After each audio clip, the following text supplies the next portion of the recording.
I arrived late to my son's housewarming party and opened the door just in time to hear my daughter-in-law raise her glass. "Edgar can write his checks and stay in his lane," she announced to a room full of cheering guests. I closed the door, walked back to my truck, and made a single phone call. An hour later, their lavish celebration cost them absolutely everything. My name is Edgar. I am 69 years old, and I spent my entire life building an empire from the bare ground up to give my family a life I never had. Before I continue this story, let me know exactly where you are watching from in the comments below.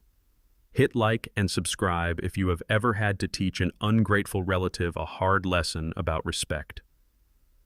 I breathed in the cool evening air. I stood outside the heavy oak doors of the $1.5 million mansion in a highly exclusive gated community. I held a $10,000 cashier's check in my right hand. The money was intended as a generous housewarming gift to cover new custom furniture for my son Kendall and his wife Madison. I ignored the dull ache deep in my knees.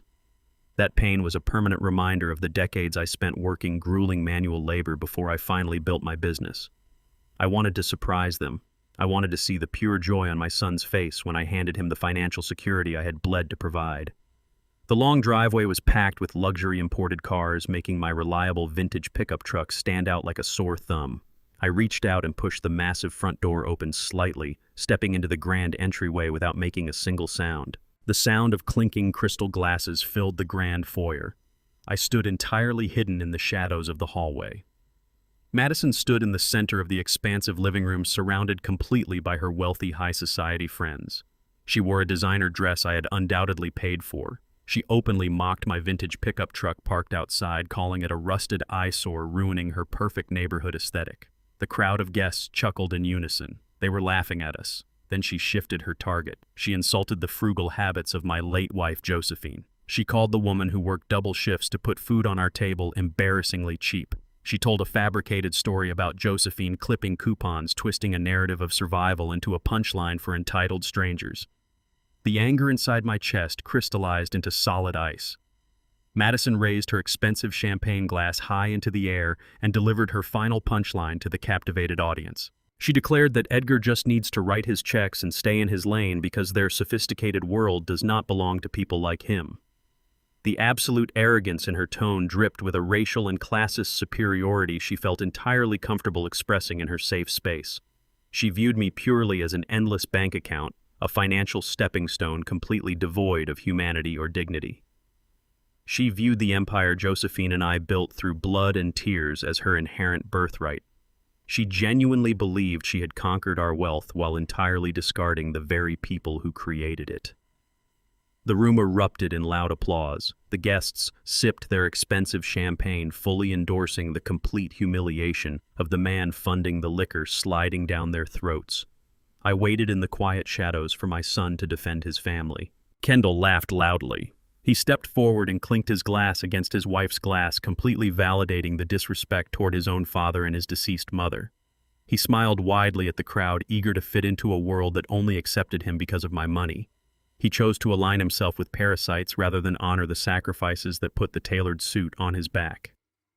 It was over. I did not barge into the room. I did not shout or demand a public apology. Shouting is for people who have lost control. I had never been more in control of my life than I was in that exact moment. I looked down at the $10,000 cashier's check resting in my hand. I gripped the thick paper and tore it perfectly in half. I folded the pieces and tore them again. I dropped the shredded remains into the expensive decorative vase sitting on the hallway console table. The financial pipeline was officially dead. I turned around and walked out the front door. I descended the stone steps with a renewed sense of absolute clarity. I walked back to my vintage pickup truck, the very truck that hauled the equipment to build the foundation of their current luxury. I opened the heavy metal door and climbed inside the cab. I shut the door with cold precision, sealing off any lingering trace of paternal obligation. I gripped the steering wheel tightly, feeling the worn leather under my calloused hands. The anger vanished, replaced by a ruthless pragmatism. Kendall and Madison wanted to live in a sophisticated world without my presence. I decided to grant them their wish immediately. I would simply remove my financial foundation from under their glass castle and watch them free fall. I sat in the driver's seat and dialed the number of my corporate attorney, Jonathan Reed. Jonathan was a ruthless man who protected my trust fund with brutal efficiency. He answered on the second ring. I issued a single sharp command without offering any preliminary greetings. I ordered Jonathan to cancel the limitless black credit card immediately and report it directly to the fraud department as stolen. Jonathan did not ask any questions. He simply confirmed the immediate execution of my order. That specific credit card was currently sitting on the kitchen counter inside the mansion. I knew Madison had left it there waiting to be swiped by the luxury catering company she hired to feed her arrogant friends. The financial lifeline was officially severed. They were drinking expensive champagne and dining on gourmet appetizers entirely on my dime. In a matter of minutes, the bill would come due, and the illusion of their generational wealth would evaporate. I started the engine of my pickup truck. The engine roared to life, a powerful mechanical growl that easily drowned out the faint sounds of the party music drifting from the mansion. I shifted the truck into gear and drove slowly down the manicured street. I did not speed away in a fit of rage. I drove with the deliberate pace of a man who held absolute power over the impending destruction. I glanced in the rearview mirror one final time, watching the massive house fade into the distance. The battle lines were drawn. Kendall and Madison believed they were playing a social game of status and privilege. They failed to realize they had just declared war on a man who owned the entire board. The impending fallout would be entirely merciless. I arrived late to my son's housewarming party and opened the door just in time to hear my daughter-in-law raise her glass. "Edgar can write his checks and stay in his lane," she announced to a room full of cheering guests. I closed the door, walked back to my truck, and made a single phone call. An hour later, their lavish celebration cost them absolutely everything. "My name is Edgar. I am 69 years old, and I spent my entire life building an empire from the bare ground up to give my family a life I never had." Before I continue this story, let me know exactly where you are watching from in the comments below. Hit like and subscribe if you have ever had to teach an ungrateful relative a hard lesson about respect. I breathed in the cool evening air. I stood outside the heavy oak doors of the $1.5 million mansion in a highly exclusive gated community. I held a $10,000 cashier's check in my right hand. The money was intended as a generous housewarming gift to cover new custom furniture for my son Kendall and his wife Madison. I ignored the dull ache deep in my knees. That pain was a permanent reminder of the decades I spent working grueling manual labor before I finally built my business. I wanted to surprise them. I wanted to see the pure joy on my son's face when I handed him the financial security I had bled to provide. The long driveway was packed with luxury imported cars, making my reliable vintage pickup truck stand out like a sore thumb. I reached out and pushed the massive front door open, and I stepped into the grand entryway without making a single solitary sound. The sound of clinking crystal glasses filled the grand foyer. I stood entirely hidden in the shadows of the hallway. Madison stood in the center of the expansive living room, surrounded completely by her wealthy high society friends. She wore a designer dress I had undoubtedly paid for. She openly mocked my vintage pickup truck parked outside, calling it a rusted eyesore, ruining her perfect neighborhood aesthetic. The crowd of guests chuckled in unison. They were laughing at us. Then she shifted her target. She insulted the frugal habits of my late wife, Josephine. She called the woman who worked double shifts to put food on our table embarrassingly cheap. She told a fabricated story about Josephine clipping coupons, twisting a narrative of survival into a punchline for entitled strangers. The anger inside my chest crystallized into solid ice. Madison raised her expensive champagne glass high into the air and delivered her final punchline to the captivated audience. She declared that Edgar just needs to write his checks and stay in his lane because their sophisticated world does not belong to people like him. The absolute arrogance in her tone dripped with a racial and classist superiority she felt entirely comfortable expressing in her safe space. She viewed me purely as an endless bank account, a financial stepping stone completely devoid of humanity or dignity. She viewed the empire Josephine and I built through blood and tears as her inherent birthright. She genuinely believed she had conquered our wealth while entirely discarding the very people who created it. The room erupted in loud applause. The guests sipped their expensive champagne, fully endorsing the complete humiliation of the man funding the liquor sliding down their throats. I waited in the quiet shadows for my son to defend his family. He failed. Kendall laughed loudly. He stepped forward and clinked his glass against his wife's glass, completely validating the disrespect toward his own father and his deceased mother. He smiled widely at the crowd, eager to fit into a world that only accepted him because of my money. He chose to align himself with parasites rather than honor the sacrifices that put the tailored suit on his back. It was over. I did not barge into the room. I did not shout or demand a public apology. Shouting is for people who have lost control. I had never been more in control of my life than I was in that exact moment. I looked down at the $10,000 cashier's check resting in my hand. I gripped the thick paper and tore it perfectly in half. I folded the pieces and tore them again. I dropped the shredded remains into the expensive decorative vase sitting on the hallway console table. The financial pipeline was officially dead. I turned around and walked out the front door. I descended the stone steps with a renewed sense of absolute clarity. I walked back to my vintage pickup truck, the very truck that hauled the equipment to build the foundation of their current luxury. I opened the heavy metal door and climbed inside the cab. I shut the door with cold precision, sealing off any lingering trace of paternal obligation. I gripped the steering wheel tightly, feeling the worn leather under my calloused hands. The anger vanished, replaced by a ruthless pragmatism. Kendall and Madison wanted to live in a sophisticated world without my presence. I decided to grant them their wish immediately. I would simply remove my financial foundation from under their glass castle and watch them free-fall completely into the harsh reality.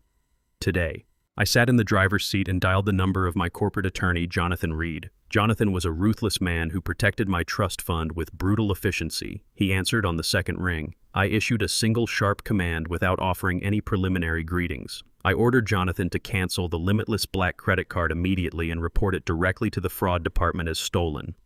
Jonathan did not ask any questions. He simply confirmed the immediate execution of my order. That specific credit card was currently sitting on the kitchen counter inside the mansion. I knew Madison had left it there, waiting to be swiped by the luxury catering company she hired to feed her arrogant friends. The financial lifeline was officially severed. They were drinking expensive champagne and dining on gourmet appetizers entirely on my dime. In a matter of minutes, the bill would come due and the illusion of their generational wealth would evaporate. I started the engine of my pickup truck. The engine roared to life, a powerful mechanical growl that easily drowned out the faint sounds of the party music drifting from the mansion. I shifted the truck into gear and drove slowly down the manicured street. I did not speed away in a fit of rage. I drove with the deliberate pace of a man who held absolute power over the impending destruction. I glanced in the rearview mirror one final time, watching the massive house fade into the distance. The battle lines were drawn. Kendall and Madison believed they were playing a social game of status and privilege. They failed to realize they had just declared war on a man who owned the entire board. The impending fallout would be entirely merciless and totally uncompromising. I smiled quietly and drove away tonight. At exactly 8 in the morning, I walked into the downtown high-rise office of my corporate attorney, Jonathan Reed. I bypassed his secretary without a single word and pushed open the heavy glass door to his private suite. I walked directly to his massive mahogany desk and threw a stack of freshly printed bank statements right onto the center of his blotter. Jonathan did not flinch. He picked up the top document and adjusted his silver-framed glasses. The paper displayed a specialized withdrawal slip from my primary trust account. The transaction moved $50,000 in a single wire transfer.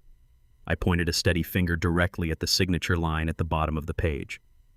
The signature attempted to mimic my exact cursive style, but the slant of the letters gave away the deception completely. The loop on the capital letter was too narrow. The tail dragged incorrectly across the paper. I recognized that specific sloppy handwriting instantly. I had spent countless hours sitting at the kitchen table teaching my son how to write his name. Kendall had forged my signature. My own flesh and blood committed felony bank fraud to steal my money. Jonathan looked up from the document with a cold, calculating expression. He asked if I wanted to alert the federal authorities immediately. I shook my head and instructed him to dig deeper into the transaction history first. I needed to know exactly where my stolen money went before I triggered an avalanche that would inevitably crush my son. I sat down in the leather chair opposite Jonathan and waited. The air in the room felt incredibly heavy. The final illusion of my family unity shattered completely against the harsh reality of cold, undeniable financial theft right now. I remained absolutely completely silent today. Jonathan opened a secure digital portal on his computer to analyze the complex trust documents. I watched the screen silently. I had built my entire wealth by owning and operating 10 busy gas stations across this state during the racially tense 1980s. Back then, a black man running multiple businesses faced relentless intimidation, systemic hurdles, and overt threats. I worked brutal 90-hour weeks and fought for every single penny. I scrubbed oil spills, negotiated with hostile suppliers, and stood my ground against bigoted competitors. I eventually sold the entire highly profitable enterprise to create this massive trust fund. My ultimate goal was to ensure Kendall never experienced the crushing poverty and agonizing discrimination I endured during my youth. I wanted my son to have a flawless head start in a ruthless world. Now, sitting in this air-conditioned law office, I realized Kendall had just weaponized that lifetime of grueling sacrifice. He viewed my sweat and blood as a convenient slush fund for his ungrateful wife. He believed my money existed solely to buy his way into a white high society circle that fundamentally despised him. Jonathan typed rapidly on his illuminated keyboard, pulling up the precise routing numbers linked to the unauthorized wire transfer. The betrayal stung deeply, but the sharp pain quickly evolved into a focused, calculated determination. I would not allow a single drop of my legacy to be drained by a spoiled child who lacked the spine to defend his own family name. I leaned forward and instructed Jonathan to trace the digital footprint of the receiving bank account. I needed to see the exact destination of my stolen $50,000 to understand the full scope of my son's ultimate betrayal today before proceeding with my defensive strikes right here, right now, immediately. Jonathan traced the $50,000 wire transfer through a maze of corporate accounts. The results materialized on his monitor in stark black and white. The stolen money did not go to my son's newly established commercial business account. It completely bypassed Kendall's construction firm and went directly into a private shell corporation registered under the name Whitmore Holdings. Jonathan clicked another button to reveal the corporate officers listed on the legal registry. Whitmore Holdings was owned entirely by Madison's parents. Kendall was systematically siphoning his own father's blood to feed his white in-laws' failing lifestyle. The sheer audacity of the crime struck me with absolute clarity. Madison had stood in her lavish living room last night drinking expensive champagne and mocking my hard-earned wealth, all while her family secretly survived on the very money I had bled to accumulate. My son had degraded himself to the role of a desperate financial mule. He was stealing from his African-American father to financially uphold the crumbling prestige of a family that ridiculed us behind closed doors. Jonathan printed the detailed wire transfer confirmation and handed the warm paper directly to me. I folded the damning evidence carefully and placed it into my inner jacket pocket. This piece of paper was no longer just proof of a crime. It was a loaded weapon. I knew Madison's parents were notorious for maintaining an illusion of massive generational wealth. This secret transfer proved they were financially desperate and completely dependent on the trust fund they openly despised. I told Jonathan to prepare a formal demand for immediate restitution. I wanted a legal paper trail establishing the precise timeline of the fraudulent activity. I needed my attorney to legally corner them before I executed my next strategic maneuver against their failing estate today immediately. A violent pounding suddenly echoed through the digital speakers of Jonathan's tablet. He received an immediate security alert from the high-definition cameras installed at my private residence. I looked at the bright screen and saw Kendall standing aggressively on my front porch. His face was twisted in an ugly rage. He slammed his fists against my reinforced wooden door, demanding an immediate explanation for the abruptly canceled credit card that ruined his elite party. He looked completely unhinged, acting like an entitled child throwing a dangerous tantrum because his endless allowance had finally been terminated. I watched his pathetic display of aggression through the crisp camera feed. He had the nerve to act entirely victimized mere hours after stealing $50,000 from my accounts. He lacked the basic intelligence to realize I held the undeniable proof of his federal crime in my jacket pocket. Jonathan tapped the tablet screen, offering to dispatch local law enforcement to my property to arrest the trespasser immediately. I raised my hand and told him to stop. I did not want the police involved in this initial confrontation. I needed to look my son in the eyes and watch the arrogant entitlement drain from his face personally. I wanted him to attempt his manipulative lies before I dropped the anvil of truth onto his fragile reality. I stood up from the leather chair, buttoned my tailored suit jacket, and secured the forged withdrawal slip in my pocket. I left the quiet law office with cold determination. I walked toward the elevator, preparing to face the parasite waiting at my doorstep. The final remnants of my fatherly compassion evaporated during the elevator ride down to the lobby. The financial war had officially arrived at my front door today right now without any mercy immediately. I unlatched the heavy metal deadbolt and swung the front door open. Kendall did not wait for an invitation. He stormed past me like a hurricane, his heavy designer boots tracking thick dark mud directly onto my pristine hardwood floors. He paced the length of my living room, his face flushed red with an arrogant, unearned indignation. He completely ignored the muddy mess he was making and launched into a venomous tirade about his ruined evening. He yelled that Madison had spent the entire night locked inside their master bathroom crying hysterically because her wealthy friends witnessed the ultimate high society humiliation. He blamed me entirely for the embarrassment. He paced back and forth, waving his arms wildly, demanding that I immediately contact the bank.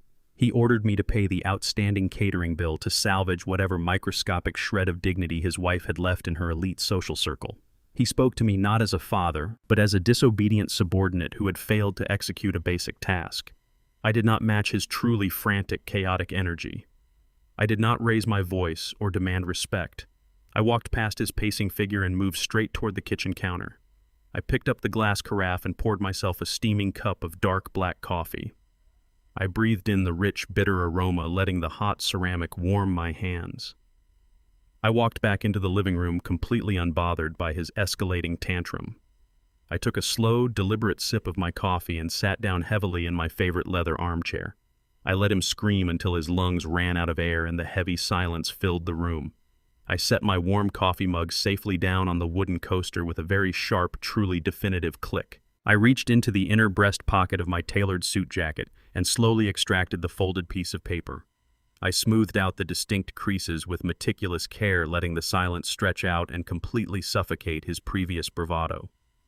I leaned forward and carefully placed the bank document directly in the center of the glass coffee table, making sure the forged signature faced him perfectly. Kendall glanced down at the paper and the blood drained instantly from his face. His naturally tan complexion turned into a sickly, ghostly pale gray within a matter of seconds. The aggressive, entitled shouting stopped as if someone had physically severed his vocal cords. The suffocating reality of his severe federal crime had finally crashed into his insulated world. He opened his mouth, but only a pathetic, trembling stammer managed to safely escape his dry lips. He frantically began fabricating a very convoluted lie about a temporary corporate bridge loan. He claimed the $50,000 was absolutely necessary to secure a highly lucrative commercial real estate venture. He insisted he always planned to return the funds before the end of the fiscal quarter. The desperation in his voice was utterly pathetic. When he realized my cold, unyielding expression was entirely immune to his frantic business jargon, he committed the ultimate sin. He invoked the sacred memory of his deceased mother. Kendall looked at the floor and desperately claimed that Josephine would have wanted him to take bold financial risks. He dared to suggest that she would have gladly supported his entrepreneurial vision to ensure his ultimate success. Hearing him use his mother's profound sacrifices to justify his own pathetic theft ignited a terrifying, quiet fury deep within my core. He had just crossed the final unbreakable boundary of basic human decency here today. I leaned forward slightly and looked directly into my son's deeply terrified eyes. I kept my voice dangerously low and razor-sharp, forcing him to hang on to every single syllable I delivered. I stated with absolute clarity that Josephine's grueling sweat and bleeding hands did not build this incredible empire just to illegally fund the massive debts of a spoiled woman who openly treats him like a convenient financial token. I told him I knew everything about the fake shell corporation completely controlled by his arrogant white in-laws. I watched the last remaining ounces of his defensive pride shatter into a million tiny pieces across my living room floor. I explicitly refused to reopen the black credit line under any circumstances whatsoever. I firmly denied his pathetic request to quietly ignore the severe criminal theft he committed against his own flesh and blood. I informed him that I was no longer acting as his protective father, but purely as the aggressive chief executive officer of the corporation he just actively defrauded. I demanded the entire $50,000 be fully returned to my primary trust account within exactly 30 days. I promised him that if a single penny was missing by the deadline, I would personally hand the forged bank documents directly to the federal authorities and watch him get arrested in his own driveway. I made it undeniably clear that my decades of endless patience had completely evaporated the moment Madison raised her glass to mock my deceased wife. I instructed him to immediately leave my house and figure out how to survive in the real world without my protective financial umbrella. I watched his pathetic posture crumble as the sheer gravity of his horrific mistake finally paralyzed his weak spine. My decision was absolutely final and totally irrevocable. Kendall slowly backed away from the coffee table, finally realizing his lifelong manipulation tactics had failed completely. The usual guilt trip regarding his deceased mother held absolutely no power over me anymore. He recognized that the limitless bank vault was securely locked permanently, and he possessed no actual leverage to force it open. Desperation mutated into a venomous, ugly spite. He decided to play his final, dirtiest card in a pathetic attempt to inflict maximum emotional damage. He turned around and walked heavily toward the main front door, pausing just before he crossed the threshold into the dark, rainy night. He glared back at me over his shoulder, his facial features contorted with raw malice. He snarled a vicious threat directly at my face, aiming for my most vulnerable weakness. He aggressively declared that I would never be allowed to see his unborn grandchild under any circumstances. He swore he would poison the child's mind against me, ensuring my legacy ended right here in this empty living room. He promised I would grow extremely old in total isolation and eventually die completely alone with nothing but my money to keep me warm. The heavy oak door slammed shut with a deafening thud, echoing very loudly through the totally silent house. I remained seated in my leather armchair, staring blankly at the perfectly forged bank document resting on the glass table. The pain of his cruel words stung deeply, but the intense agony quickly hardened into impenetrable armor. The dispute was no longer just a simple financial battle over stolen corporate funds or unpaid luxury catering bills. His vicious threat officially morphed the situation into a highly ruthless, irreversible war over my personal family legacy. I would definitely not surrender my precious hard-earned empire to ungrateful thieves. I prepared for battle. 3 hours passed in absolute silence following Kendall's frantic departure. The heavy rain outside transformed into a steady, rhythmic drizzle against the large bay windows of my living room. I remained in my leather armchair, entirely focused on my next strategic maneuver. The sudden shrill ringing of the landline telephone sliced through the quiet atmosphere. Few people possess that specific private number. I reached over to the side table and lifted the heavy receiver, fully expecting Jonathan Reed with a legal update. Instead, the voice echoing through the speaker belonged to my daughter-in-law. Madison did not bother offering a polite greeting or a standard introduction. The artificially sweet, highly pitched tone she typically used to manipulate me was completely gone. She spoke with a venomous, sharp authority that genuinely surprised me. She clearly believed she had cornered me entirely. She assumed that Kendall's final threat regarding my unborn grandchild had thoroughly broken my spirit. She calculated that a lonely, aging widower would do absolutely anything to maintain a connection to his bloodline. Madison addressed me by my first name, deliberately stripping away any remaining pretense of familial respect. Her voice dripped with an unbearable arrogance, sounding exactly like a ruthless corporate raider preparing to dismantle a failing competitor. She confidently stated that Kendall was too emotionally weak to handle the brutal reality of our situation, so she had decided to take absolute control of the negotiations personally. She demanded my full, undivided attention, fully convinced she currently held all the winning cards in her manicured hands. I did not interrupt her arrogant monologue. I simply listened to the raw entitlement radiating from her every word. I waited for her to expose the true depths of her undeniable, bottomless greed today. Madison wasted zero time outlining her outrageous demands. She issued a direct, non-negotiable ultimatum with terrifying confidence. She commanded me to wire an additional $100,000 directly to Whitmore Holdings before the banks closed on Friday afternoon. She boldly claimed this massive sum was strictly necessary to compensate her for the severe public embarrassment she endured during her ruined housewarming party. She framed the extortion as a simple, mandatory penalty fee for my blatant disrespect toward her elite social circle. I remained completely silent, letting her dig her own grave. Madison then delivered her ultimate devastating threat. She promised that if I refused to wire the money, she would immediately file a permanent restraining order against me. She swore she would use her family's extensive legal connections to completely block me from ever meeting or interacting with my unborn grandchild. She intended to legally erase my existence from her child's life forever. She spoke with a ruthless cruelty, thoroughly convinced that I was a desperate, emotionally fragile old man who would easily surrender my massive fortune just to secure a fleeting glimpse of a new baby. She assumed the profound grief of losing Josephine had left me entirely vulnerable to this specific type of vicious emotional blackmail. Madison genuinely believed she was playing a brilliant game of psychological chess against a completely defenseless opponent. She underestimated my resolve entirely. She viewed my financial empire purely as an unlimited resource designed to fund her lavish lifestyle and cover her family's hidden failures. Her demands were not simple requests. They were aggressive, unapologetic acts of brazen extortion.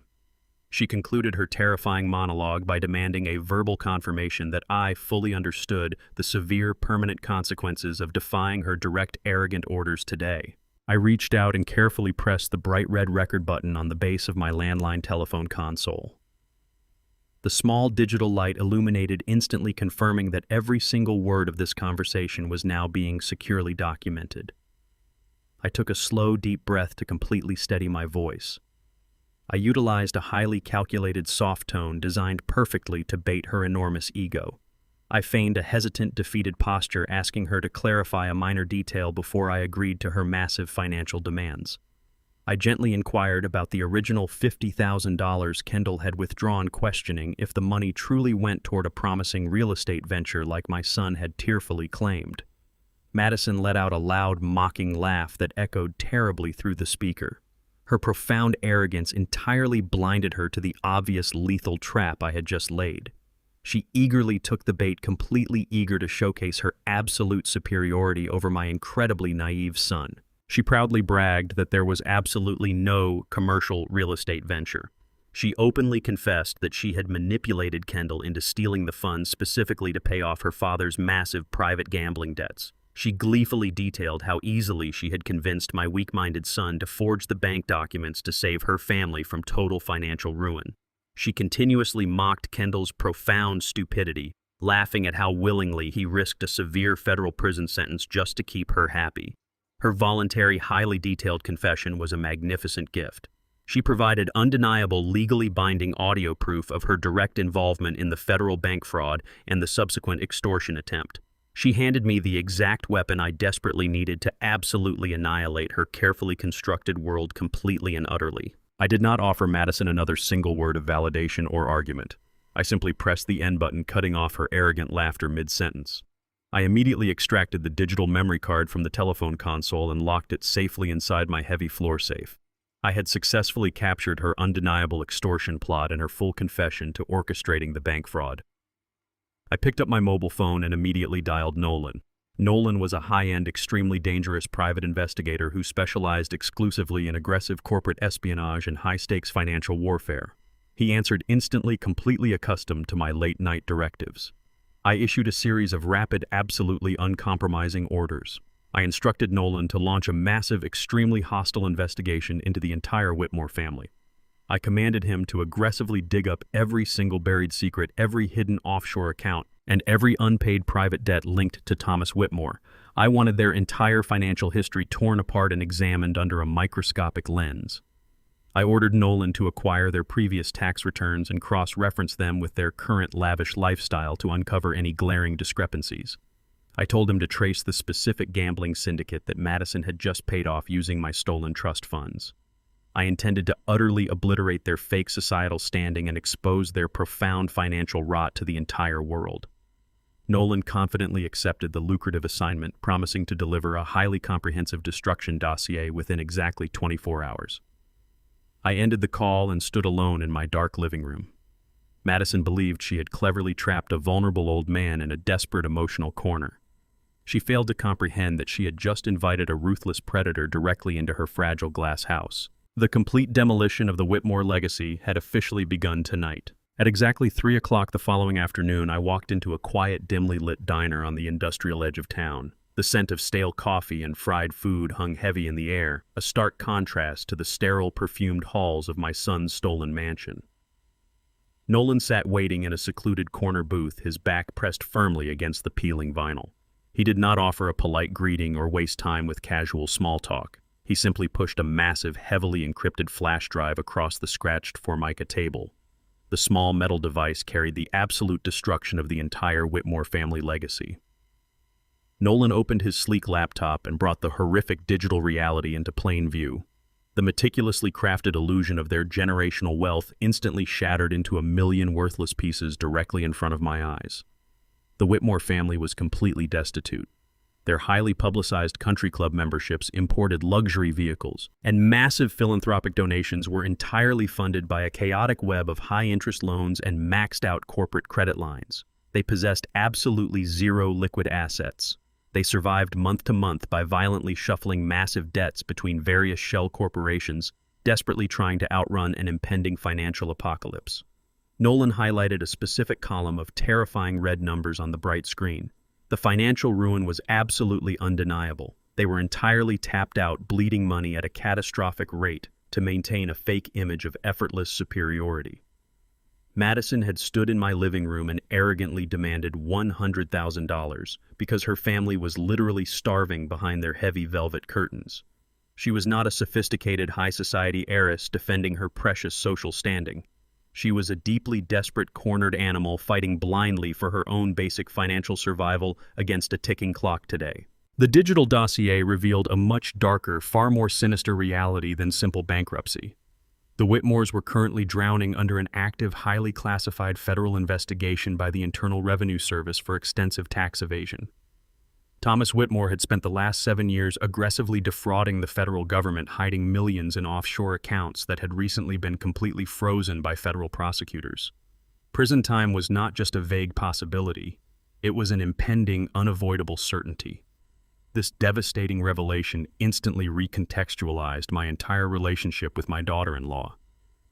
Madison did not marry Kendall out of genuine affection or mutual respect. She specifically targeted a weak-willed, highly malleable young man with an incredibly wealthy, successful father. She meticulously manipulated my son to serve exclusively as her family's ultimate financial lifeboat. Kendall was nothing more than an oblivious, tragic pawn in a sophisticated long-term con designed to extract my hard-earned capital. Every single loving smile, every forced family dinner, and every polite gesture was a calculated component of her aggressive extraction strategy.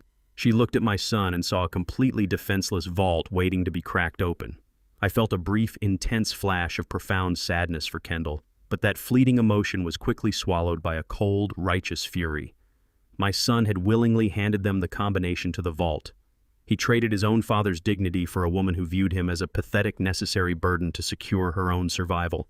She planned to drain my trust fund completely dry, pay off her father's massive federal penalties, and then discard Kendall the absolute second the money ran out. The Whitmores were nothing but highly organized parasites, and I was fully prepared to execute their complete financial annihilation right here and right now without hesitation. Nolan tapped his computer screen, drawing my immediate attention to a specific legal document buried deep within the encrypted file.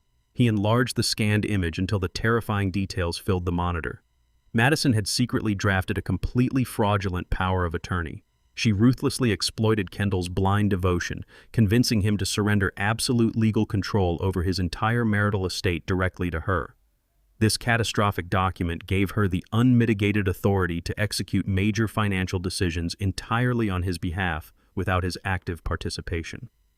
Nolan explained her vicious endgame with chilling precision. Madison fully understood that her parents' entire criminal empire was collapsing rapidly. She knew the federal government would inevitably seize all their remaining assets to cover the massive tax penalties. To prevent her family from becoming entirely homeless, she devised a brilliant, highly illegal contingency plan. She planned to utilize the fake power of attorney to secretly transfer the deed of the $1.5 million mansion completely out of my corporate LLC. She intended to quietly reassign the property directly into her parents' names, effectively shielding the massive asset from their impending bankruptcy seizure. She was blatantly attempting to steal my property to build a comfortable retirement fortress for 2 federal criminals. I stared at the forged document, entirely disgusted by the sheer audacity of her massive legal theft.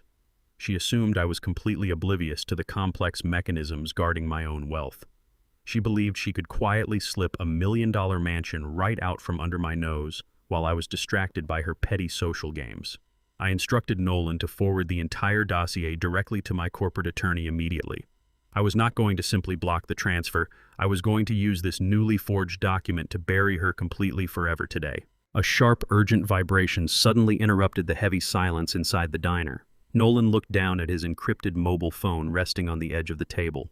He received a live priority text message directly from his active surveillance team currently monitoring my son's movements. Nolan's expression hardened instantly. He looked up from the bright screen and informed me that Madison and Kendall were inside the main branch of Central Bank right now. They had bypassed standard protocol and walked straight into the executive suite.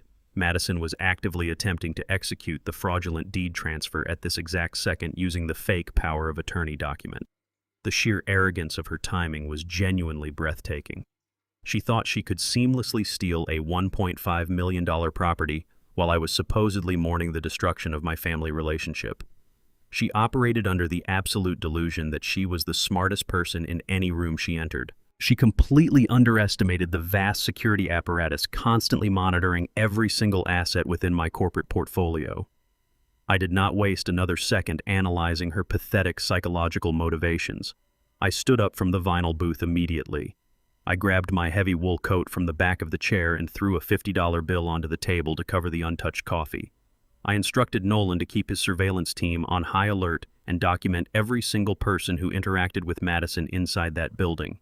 I buttoned my coat and headed directly out the glass doors of the diner into the cold afternoon air. I climbed into my reliable vintage pickup truck and slammed the heavy door shut. I was driving straight to the bank. It was finally time to catch the brazen thief completely red-handed in the exact middle of her federal crime. I parked my vintage pickup truck directly in the red loading zone outside the main entrance of Central Bank. I did not care about parking tickets today. I stepped onto the pavement wearing my dark navy custom-tailored executive suit, the exact armor I wore during my ruthless corporate takeover days. The heavy wool fabric settled perfectly across my shoulders, instantly transforming me back into the commanding chief executive officer I had been for decades. I pushed through the polished revolving glass doors and strode purposefully into the sprawling marble lobby. The bustling noise of the busy financial institution seemed to quiet down as my hard leather shoes echoed sharply against the pristine stone floor. I radiated absolute, undeniable authority.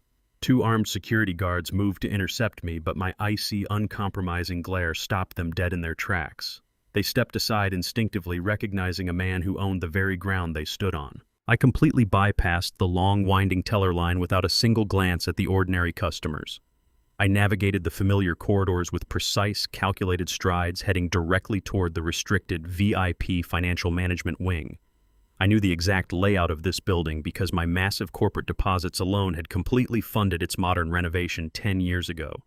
My blood boiled with a cold, controlled fury as I approached the frosted glass walls of the executive suite. I could see the silhouettes of my ungrateful son and his treacherous wife sitting comfortably inside the private office. They were mere inches away from executing a massive federal crime against my legacy. I did not pause to gather my thoughts or calm my racing heart. I marched straight toward the heavy glass door, fully prepared to unleash an absolute financial hurricane upon their pathetic, desperate lives right here today. I stood just outside the glass partition and listened to the muffled conversation bleeding through the slightly open door. Madison leaned aggressively over the polished desk, hovering directly above the seated branch manager. She tapped her manicured fingernails impatiently against the thick mahogany wood, demanding immediate compliance. She forcefully instructed the manager to bypass the mandatory waiting period and rush the fraudulent deed transfer. The manager nervously explained that state regulations required strict verification protocols for any permanent property transfers exceeding $1 million. Madison scoffed loudly, rolling her eyes with overwhelming disdain.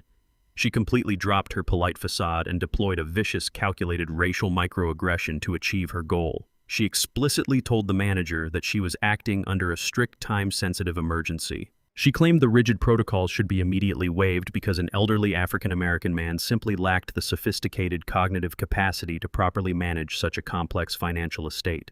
She brazenly suggested that my profound minority background inherently disqualified me from understanding the complex nuances of generational wealth preservation. She painted me as an ignorant, decaying relic who desperately required her superior white supervision to avoid total financial ruin. Kendall sat quietly in the leather chair beside her, staring blankly at his shoes. My own flesh and blood listened to his wife viciously degrade my race, my intellect, and my lifetime of success without uttering a single syllable of defense. He swallowed his pride entirely, sacrificing my dignity to facilitate her massive federal crime. His cowardly silence was far more deeply offensive than her arrogant bigotry. Madison leaned closer to the manager and confidently promised a massive corporate bonus if the deed was reassigned into her parents' names before the close of business. She smiled wickedly, completely convinced her toxic privilege guaranteed absolute victory today. I raised my right foot and kicked the heavy glass door open with a resounding, forceful crash.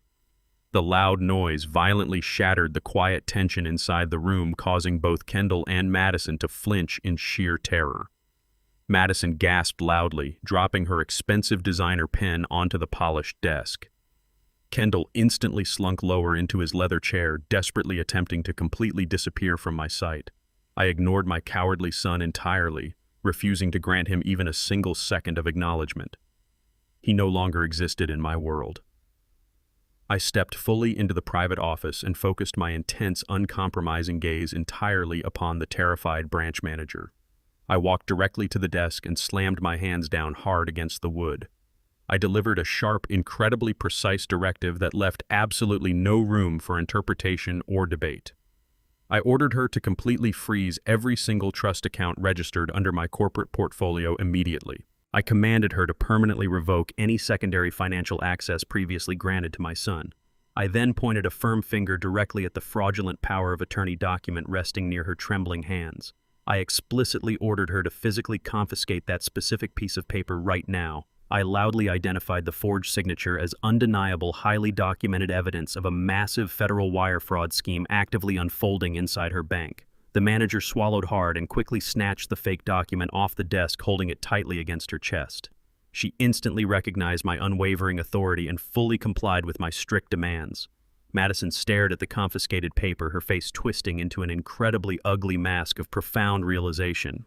She finally understood that her brilliant manipulative financial takeover had just spectacularly failed completely in plain sight before her very own eyes right here today. Madison quickly realized the impending danger of federal imprisonment. She aggressively snatched her expensive designer handbag from the leather chair and grabbed Kendall roughly by his suit collar. She forcefully dragged her absolutely terrified husband out of the glass office before the armed bank security guards could fully process the situation and physically detain them. They sprinted frantically across the grand marble lobby, their expensive shoes slipping against the polished floor, fleeing the scene like the pathetic, desperate criminals they truly were. I did not chase after them. I simply stood inside the quiet VIP suite, watching their hasty retreat with cold, calculated satisfaction. I instructed the branch manager to contact her legal department immediately and secure all digital records of their unauthorized visit. I then left the massive building, fully expecting Madison to silently admit absolute defeat and surrender her malicious campaign entirely. I grossly underestimated the profound depths of her toxic, arrogant entitlement. Realizing her brilliant financial takeover had spectacularly failed, Madison refused to simply retreat into the shadows. Instead, she retreated to her parents' house and immediately initiated a vicious, incredibly desperate counterattack.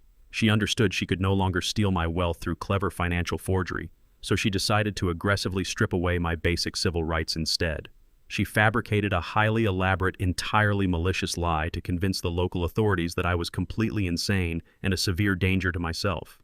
She planned to legally bypass my ironclad financial security by forcefully attacking my personal autonomy and freedom.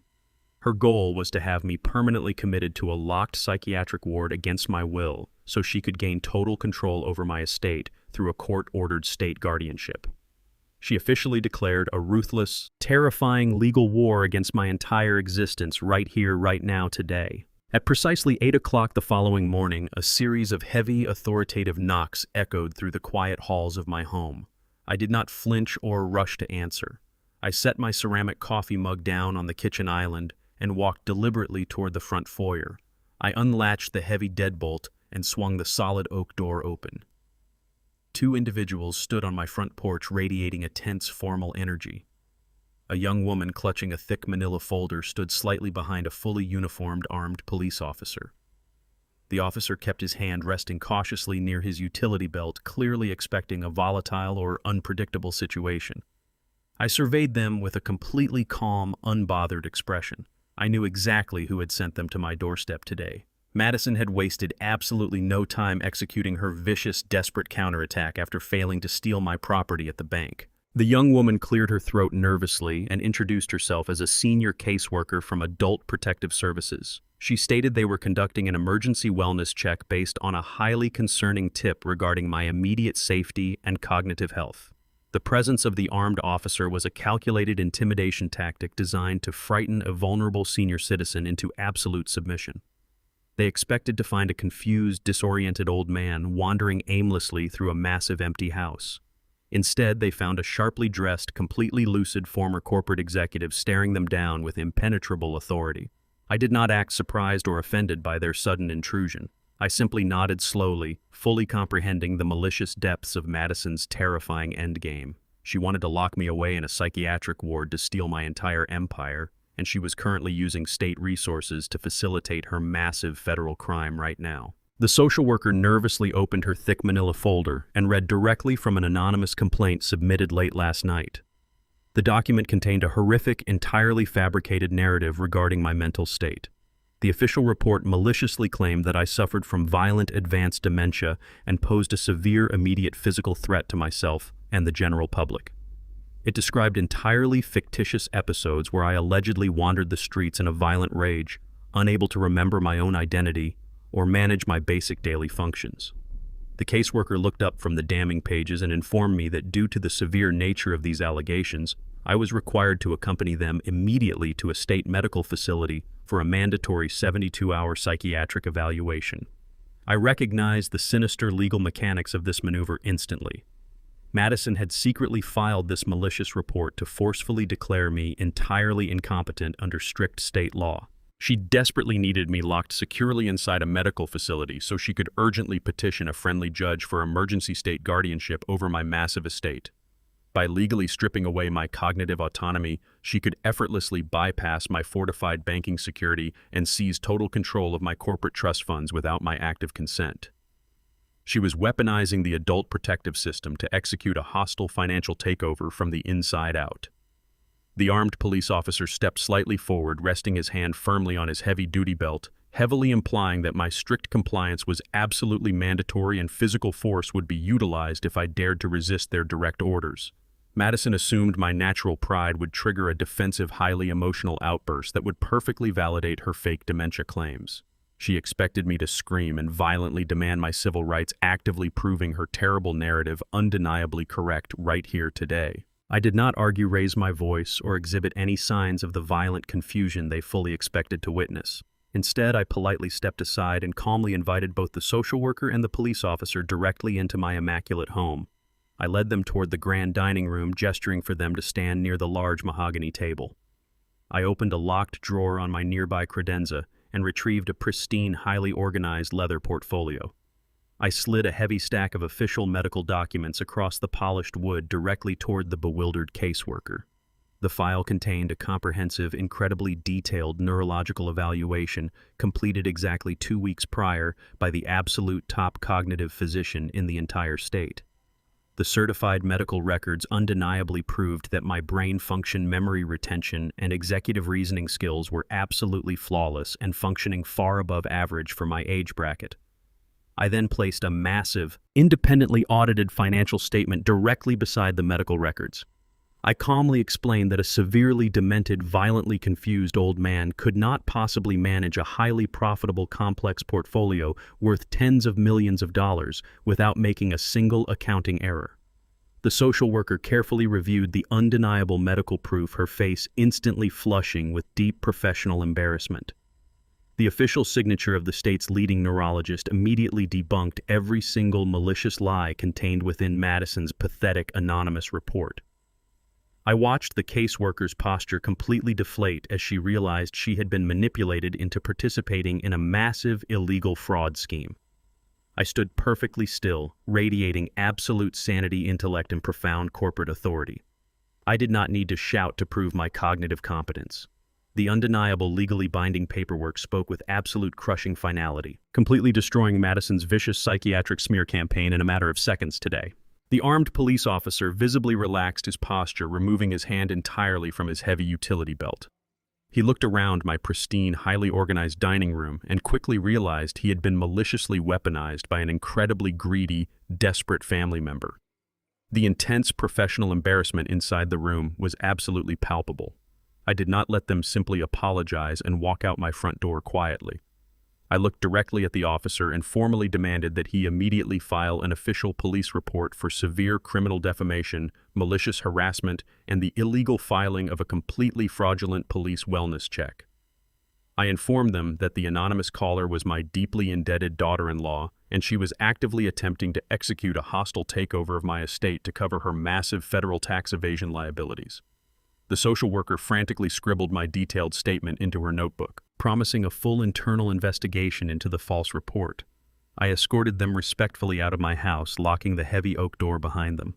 The quiet stillness returned to my home, but my mind raced with absolute terrifying clarity. Madison had crossed the final unforgivable boundary by attempting to strip away my basic human freedom and illegally lock me inside a psychiatric facility. She clearly would never stop attacking my empire until she was completely ruined and permanently neutralized. A simple financial defense was no longer sufficient to protect my family legacy. I walked back into my private study and picked up the heavy landline receiver. I decided it was time to actively lay the ultimate inescapable legal trap designed to completely destroy Madison Whitmore and send her directly to federal prison. The defensive corporate maneuvers were officially over. Absolute ruthless retaliation had finally begun right here, right now, today. I sat in the heavy silence of my private study and stared at the dark screen of my mobile phone. The digital clock on the corner of my mahogany desk glowed with a cold green light. I needed to execute the next phase of my retaliation with absolute precision. I picked up the device and dialed the private number of my son. He answered on the fourth ring, his voice dripping with a guarded defensive hostility. I did not match his aggressive energy. I instantly adopted the persona of a thoroughly defeated, deeply frightened old man who had finally been broken by the brutal weight of the world. I deliberately softened my tone, injecting a slight rhythmic tremor into my vocal cords. I told my son that the terrifying visit from the police and the adult protective services worker had severely shaken my fragile nerves. I confessed that the overwhelming fear of spending my final years locked inside a sterile psychiatric ward had completely shattered my remaining resolve. I begged for a peaceful truce. I told him that my massive financial empire meant absolutely nothing if I was permanently legally barred from holding my future grandchild. I invited Kendall and Madison to come to my home for dinner this evening to finalize a peaceful surrender. I promised to officially sign the legal deed to the $1.5 million mansion directly over to them tonight. I framed the massive property transfer as a necessary peace offering to guarantee my permanent access to their expanding family. Kendall hesitated for a brief moment, but the overwhelming allure of securing $1 million asset ultimately silenced his natural paranoia. He agreed to the dinner meeting with a smug, victorious sigh. I ended the call and smiled within the empty room today. Exactly 1 hour later, the heavy brass knocker echoed loudly against my front door. I walked slowly through the quiet foyer and unlatched the deadbolt, fully maintaining my carefully constructed illusion of physical frailty. Kendall and Madison stood together on the illuminated porch. Madison wore an incredibly smug, victorious smile that radiated absolute toxic arrogance. She stepped over the threshold with the brazen confidence of a conquering monarch claiming a newly captured territory.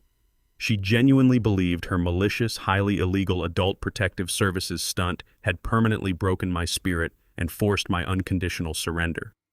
She glanced around my pristine living room with greedy, calculating eyes, clearly already planning how she would completely redecorate the massive property the moment my belongings were thrown into the garbage.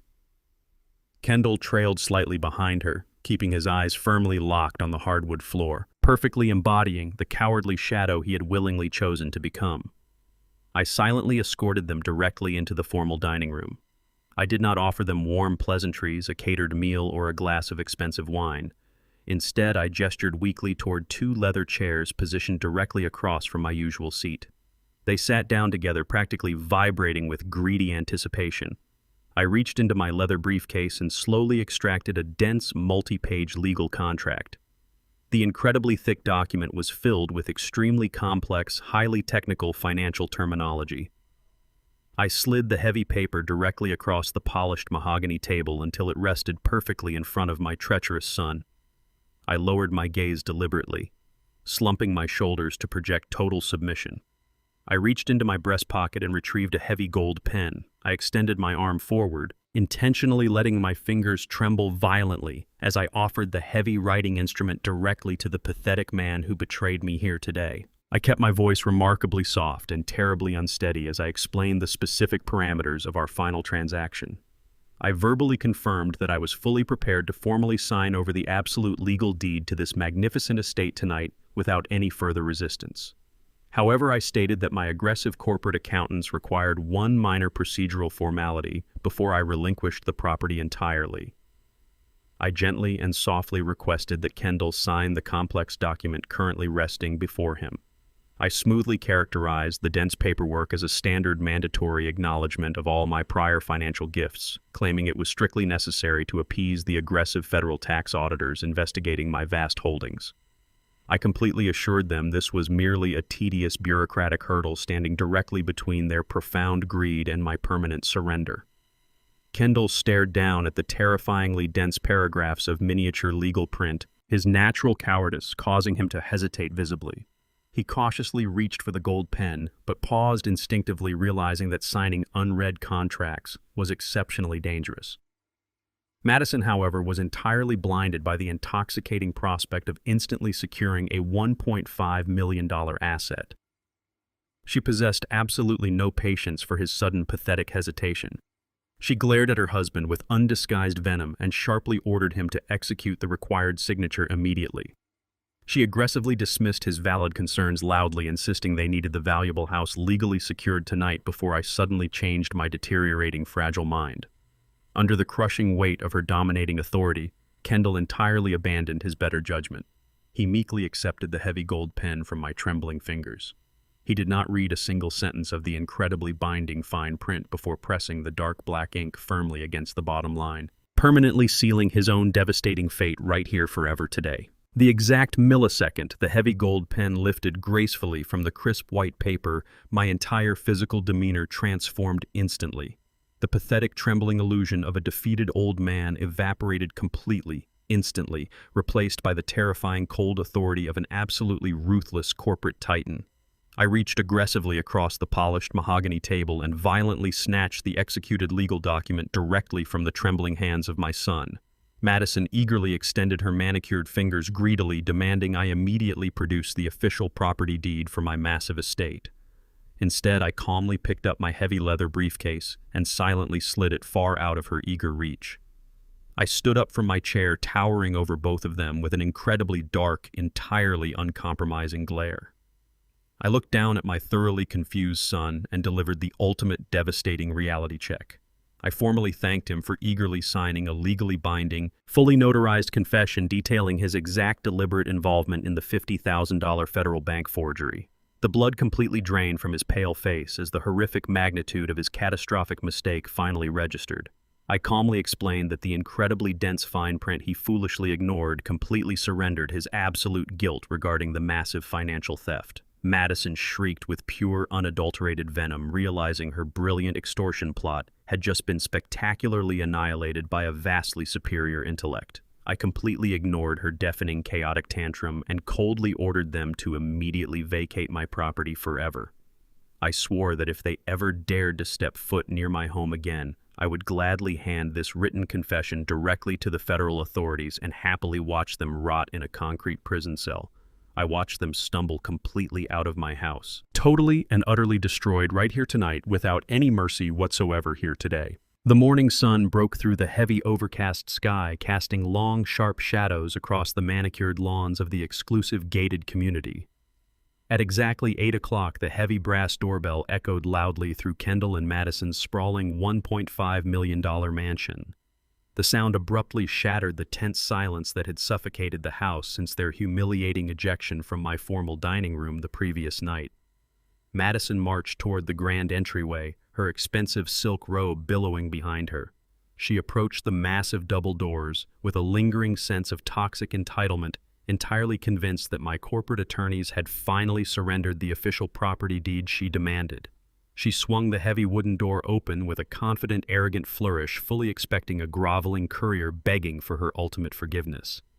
Instead, a stoic, broad-shouldered man in a cheap beige windbreaker stood firmly on her pristine marble porch. He did not offer a polite smile or apologize for the early intrusion. He was a strictly court-appointed process server executing a highly prioritized legal mandate. He looked Madison directly in the eyes and verified her identity with a flat, mechanical monotone. He reached into his battered leather messenger bag and extracted a thick, sealed legal envelope bearing the official crest of my private corporate law firm. He thrust the heavy paper directly into her manicured hands. He did not wait for a signature or offer a single word of explanation. He simply turned his back on her, walked briskly down the winding brick driveway, climbed into his unmarked sedan, and drove away entirely. Madison stood alone on the threshold, clutching the thick envelope, completely unaware that the lethal mechanism designed to utterly annihilate her fragile stolen reality had just been officially activated right here today. Madison eagerly ripped through the thick paper seal, her greedy fingers trembling with the absolute certainty of unearned victory. She aggressively pulled the crisp documents from the heavy envelope, fully expecting to see a finalized legal property deed transferring the massive estate directly into her parents' corrupt hands. Instead, the bold, terrifying black header printed across the top of the first page instantly drained the blood from her face. It was an official court-mandated 72-hour notice of absolute residential eviction.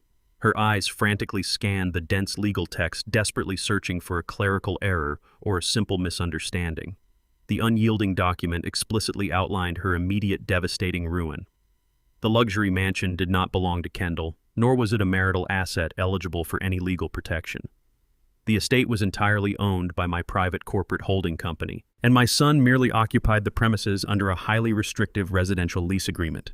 The incredibly dense contract he foolishly signed in my dining room possessed a strictly enforced moral turpitude clause.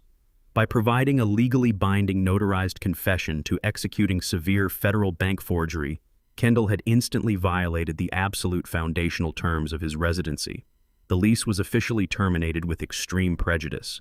The document clearly instructed them to immediately surrender all security codes, relinquish the gate keys, and completely vacate the premises within exactly 3 days. It warned that heavily armed county sheriffs would physically extract them and forcefully throw their personal belongings directly onto the public sidewalk if they failed to comply. Madison stared at the horrific eviction notice, her lungs entirely seizing in pure panic. Her brilliant hostile financial takeover had miraculously backfired, completely stripping away her precious mansion and leaving her permanently destitute and facing immediate, undeniable homelessness right here inside this beautiful mansion today. A piercing, completely unhinged shriek violently erupted from Madison's throat, echoing terrifyingly through the vast marble foyer.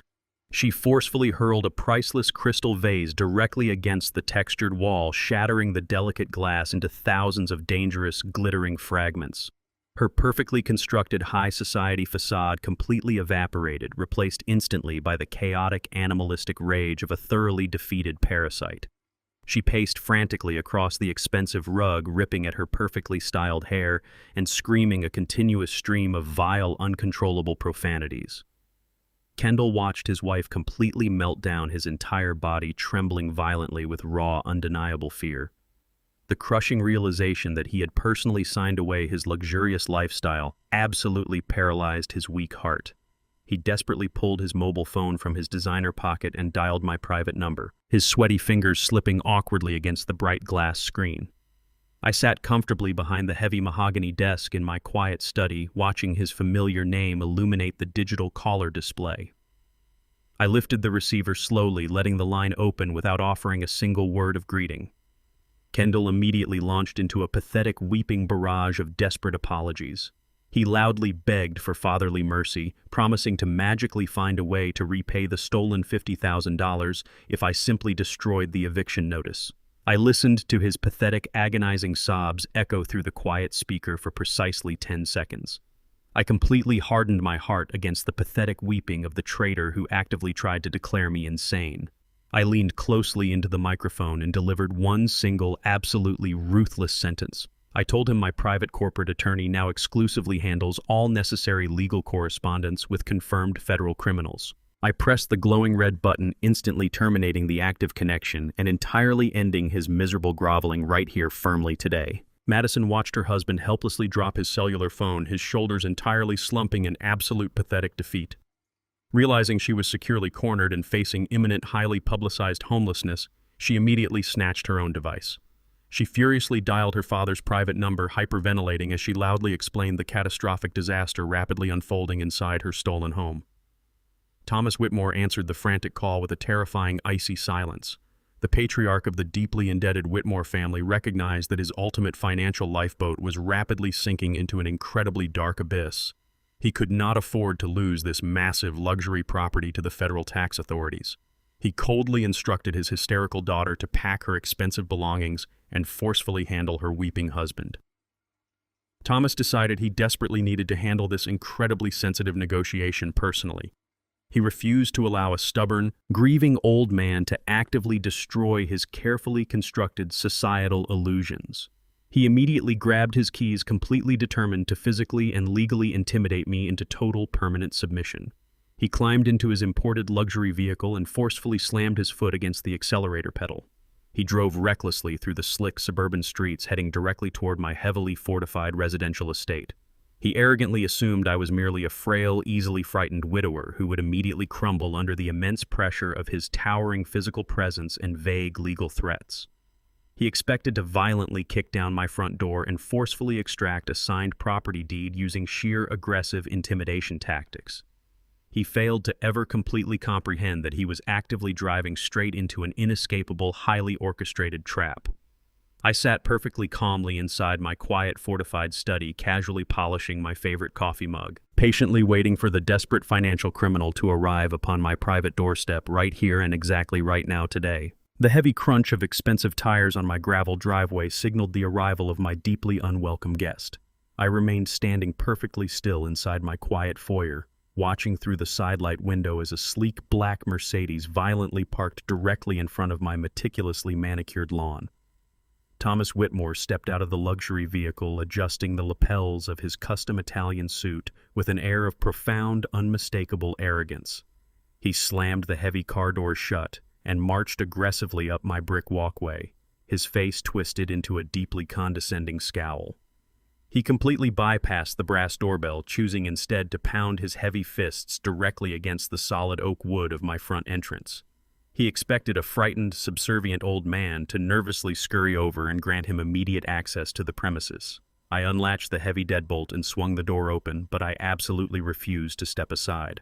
I positioned my body firmly within the center of the doorframe, physically completely blocking his path into my private sanctuary. Thomas paused, clearly genuinely shocked by my unyielding, statuesque posture. He attempted to seamlessly push his way past my shoulder, casually expecting me to instinctively yield to his overwhelming physical presence. I planted my feet firmly onto the hardwood floor and squared my broad shoulders, creating an entirely impenetrable human wall. I looked down at the shorter, sharply dressed man and demanded he state his specific business immediately. Thomas sneered with total contempt, attempting to instantly assert his perceived dominance over a man he fundamentally viewed as a societal inferior. He loudly demanded that I invite him inside my living room right now so we could properly discuss the massive misunderstanding regarding his daughter. I flatly denied his incredibly arrogant request, completely and utterly right here today, immediately. Thomas stood on my pristine front porch, his face growing incredibly red with profound, barely contained fury. He absolutely despised being openly denied access by a man he considered utterly beneath his elite societal status. He immediately launched into a vicious, highly calculated verbal assault designed entirely to completely break my unyielding spirit. He weaponized subtle racial microaggressions and blatant classist insults, attempting to violently assert his fabricated dominance over my existence. He loudly reminded me that his powerful family possessed generational wealth and deeply entrenched political connections across the entire state. He explicitly threatened to deploy his massive army of incredibly expensive corporate lawyers to totally bankrupt my trust fund and completely ruin my peaceful retirement. He promised to endlessly drag my name through corrupt local courts until I possessed absolutely nothing left but a mountain of insurmountable legal debt. He incredibly arrogantly demanded that I quickly learn my proper subordinate place within this complex social hierarchy. He firmly instructed me to immediately reverse the cruel eviction notice and formally reinstate the massive property deed entirely back into his daughter's greedy hands tonight. He wildly assumed that his sharp Italian suit, expensive European car, and inherently toxic privilege would easily force a stubborn black man to completely surrender his entire hard-earned financial empire. Thomas spoke with a terrifying absolute certainty, fully convinced his vicious threats would completely paralyze my logical reasoning skills. He continued loudly lecturing me regarding his immense, undeniable regional power, aggressively poking his index finger directly toward my chest to forcefully punctuate every single venomous insult. He completely believed his cruel intimidation tactics had successfully cornered me into an absolutely inescapable, total submission right here completely today without any fail whatsoever. I just stared back, completely unimpressed by his remarkably weak display right now. I remained utterly silent until Thomas completely exhausted his pathetic supply of toxic breath and hollow political threats. I did not flinch, blink, or break eye contact once. When his venomous shouting finally faded into heavy, desperate panting, I slowly reached behind the sturdy doorframe and effortlessly retrieved the thick physical file provided directly by private investigator Nolan. I calmly unclasped the heavy leather binding and held the undeniable financial destruction of the entire Whitmore family right before his arrogant eyes. I began reading his deeply hidden, highly classified offshore bank account routing numbers completely out loud into the crisp evening air. I smoothly recited the exact catastrophic tax evasion figures his illegal shell corporations currently owed the federal government down to the final decimal point. Thomas visibly stopped breathing entirely, his aggressive, domineering posture instantly collapsing into pure, unadulterated terror. The bright red color completely drained from his sweaty face as he realized his profound generational wealth was merely a massive, highly illegal federal mirage. I absolutely destroyed his entire fabricated aristocratic persona piece by piece, utilizing the incredibly precise financial data Nolan extracted. I methodically listed the exact, deeply classified federal indictments Thomas was currently secretly facing, casually exposing his impending, totally unavoidable federal prison sentence. I ruthlessly stripped away his expensive designer armor, exposing the highly desperate, deeply ruined, entirely bankrupt fraudster hiding perfectly beneath the crisp Italian wool suit. His precious political connections and expensive corporate attorneys could absolutely never save him from the incredibly devastating criminal tax evasion charges, fully documented inside my secure folder. The sheer, terrifying reality that a black man currently held his absolute ultimate financial destruction completely in his hands entirely paralyzed his incredibly fragile, deeply racist ego. Right here on my front porch today without any hesitation right now immediately. I stepped slowly forward, invading his personal space, holding the incredibly damning corporate dossier merely an inch away from his pale, trembling face. I locked my eyes directly onto his and delivered my absolute, entirely non-negotiable final ultimatum with chilling, absolute precision. I firmly informed Thomas Whitmore that he had exactly 60 seconds to completely vacate my private property before I formally emailed this entire encrypted file directly to the Internal Revenue Service Criminal Investigation Division. I coldly held my mobile phone in my left hand, keeping my thumb hovering dangerously over the bright send button to physically prove I was not bluffing whatsoever. Thomas completely lost his remaining ability to formulate a coherent verbal response. He frantically patted his expensive suit pockets, desperately searching for his heavy car keys, while blindly stumbling backwards down my steep brick steps. The powerful, highly intimidating patriarch who had arrogantly marched up my walkway moments ago was now physically running away like a completely terrified, severely beaten animal. He scrambled desperately into his black Mercedes, his hands shaking so violently that he aggressively ground the expensive transmission while frantically shifting the heavy luxury vehicle into reverse gear. He forcefully slammed his leather shoe onto the accelerator pedal, violently spinning his rear tires against my pristine gravel driveway as he sped entirely away into the dark afternoon. Madison's absolute final heavily fortified protective shield was now completely obliterated without any remaining hope for salvation. Her entire fraudulent family empire had just spectacularly collapsed into total, inescapable financial ruin.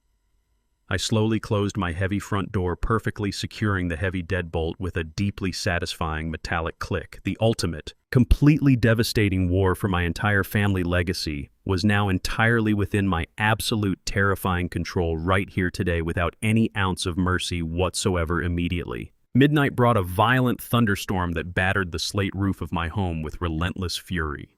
The heavy downpour masked the initial sounds of a desperate arrival, but the frantic, rhythmic pounding against my front door eventually shattered the quiet sanctuary of my private study. I set down my reading glasses and walked deliberately toward the foyer, the cold, hardwood floor grounding my focus.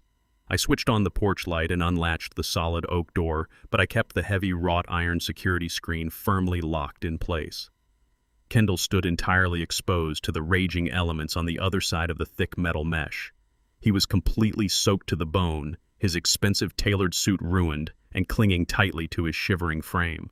A potent, sickening stench of cheap alcohol radiated from his trembling body, easily overpowering the fresh scent of the heavy rain. He clutched the iron bars with desperate white knuckles, his face pale and contorted with sheer panic. He had nowhere else to turn. The luxurious fantasy world he had eagerly built on a foundation of my stolen wealth had spectacularly imploded, leaving him physically locked out in the cold reality he entirely deserved. He stared at me with wide, bloodshot eyes, desperately searching my face for the familiar paternal warmth he had recklessly exploited for decades.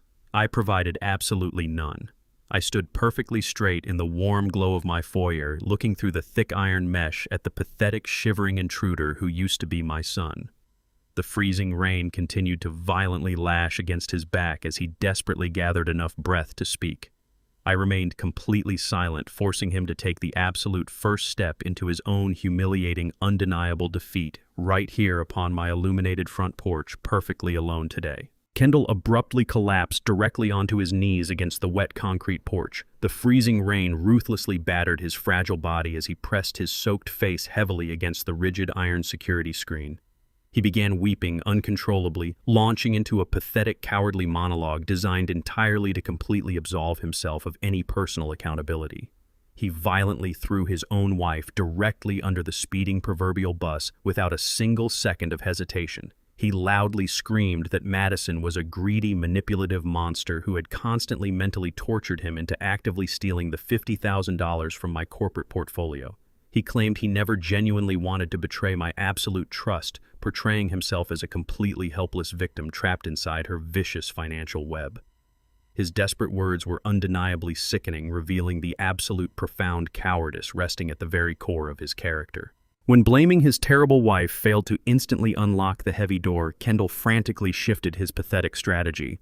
He began begging loudly for immediate physical shelter from the violent storm, crying that he was entirely broke and absolutely freezing. He aggressively appealed to our direct biological connection, hysterically reminding me that his blood matched my own.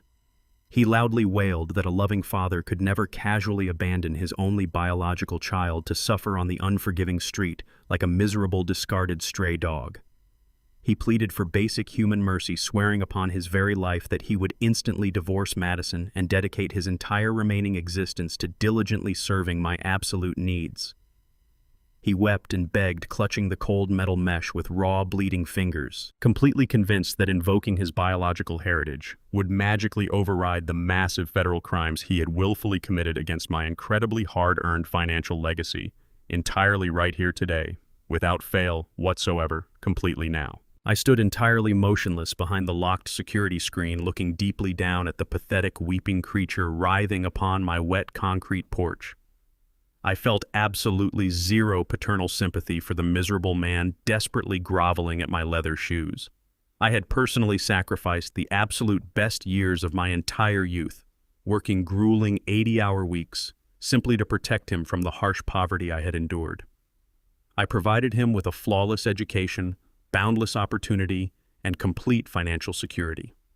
He repaid my absolute devotion by cowardly participating in a vicious conspiracy to legally strip away my basic human autonomy.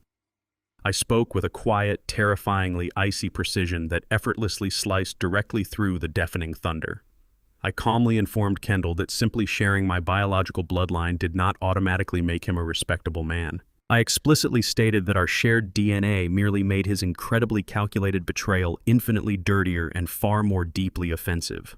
I ruthlessly reminded him that he was not a helpless victim manipulated by a malicious wife. He was a fully grown adult who actively, willingly chose to steal $50,000 directly from the sacred corporate trust fund that his late mother had painstakingly established for him.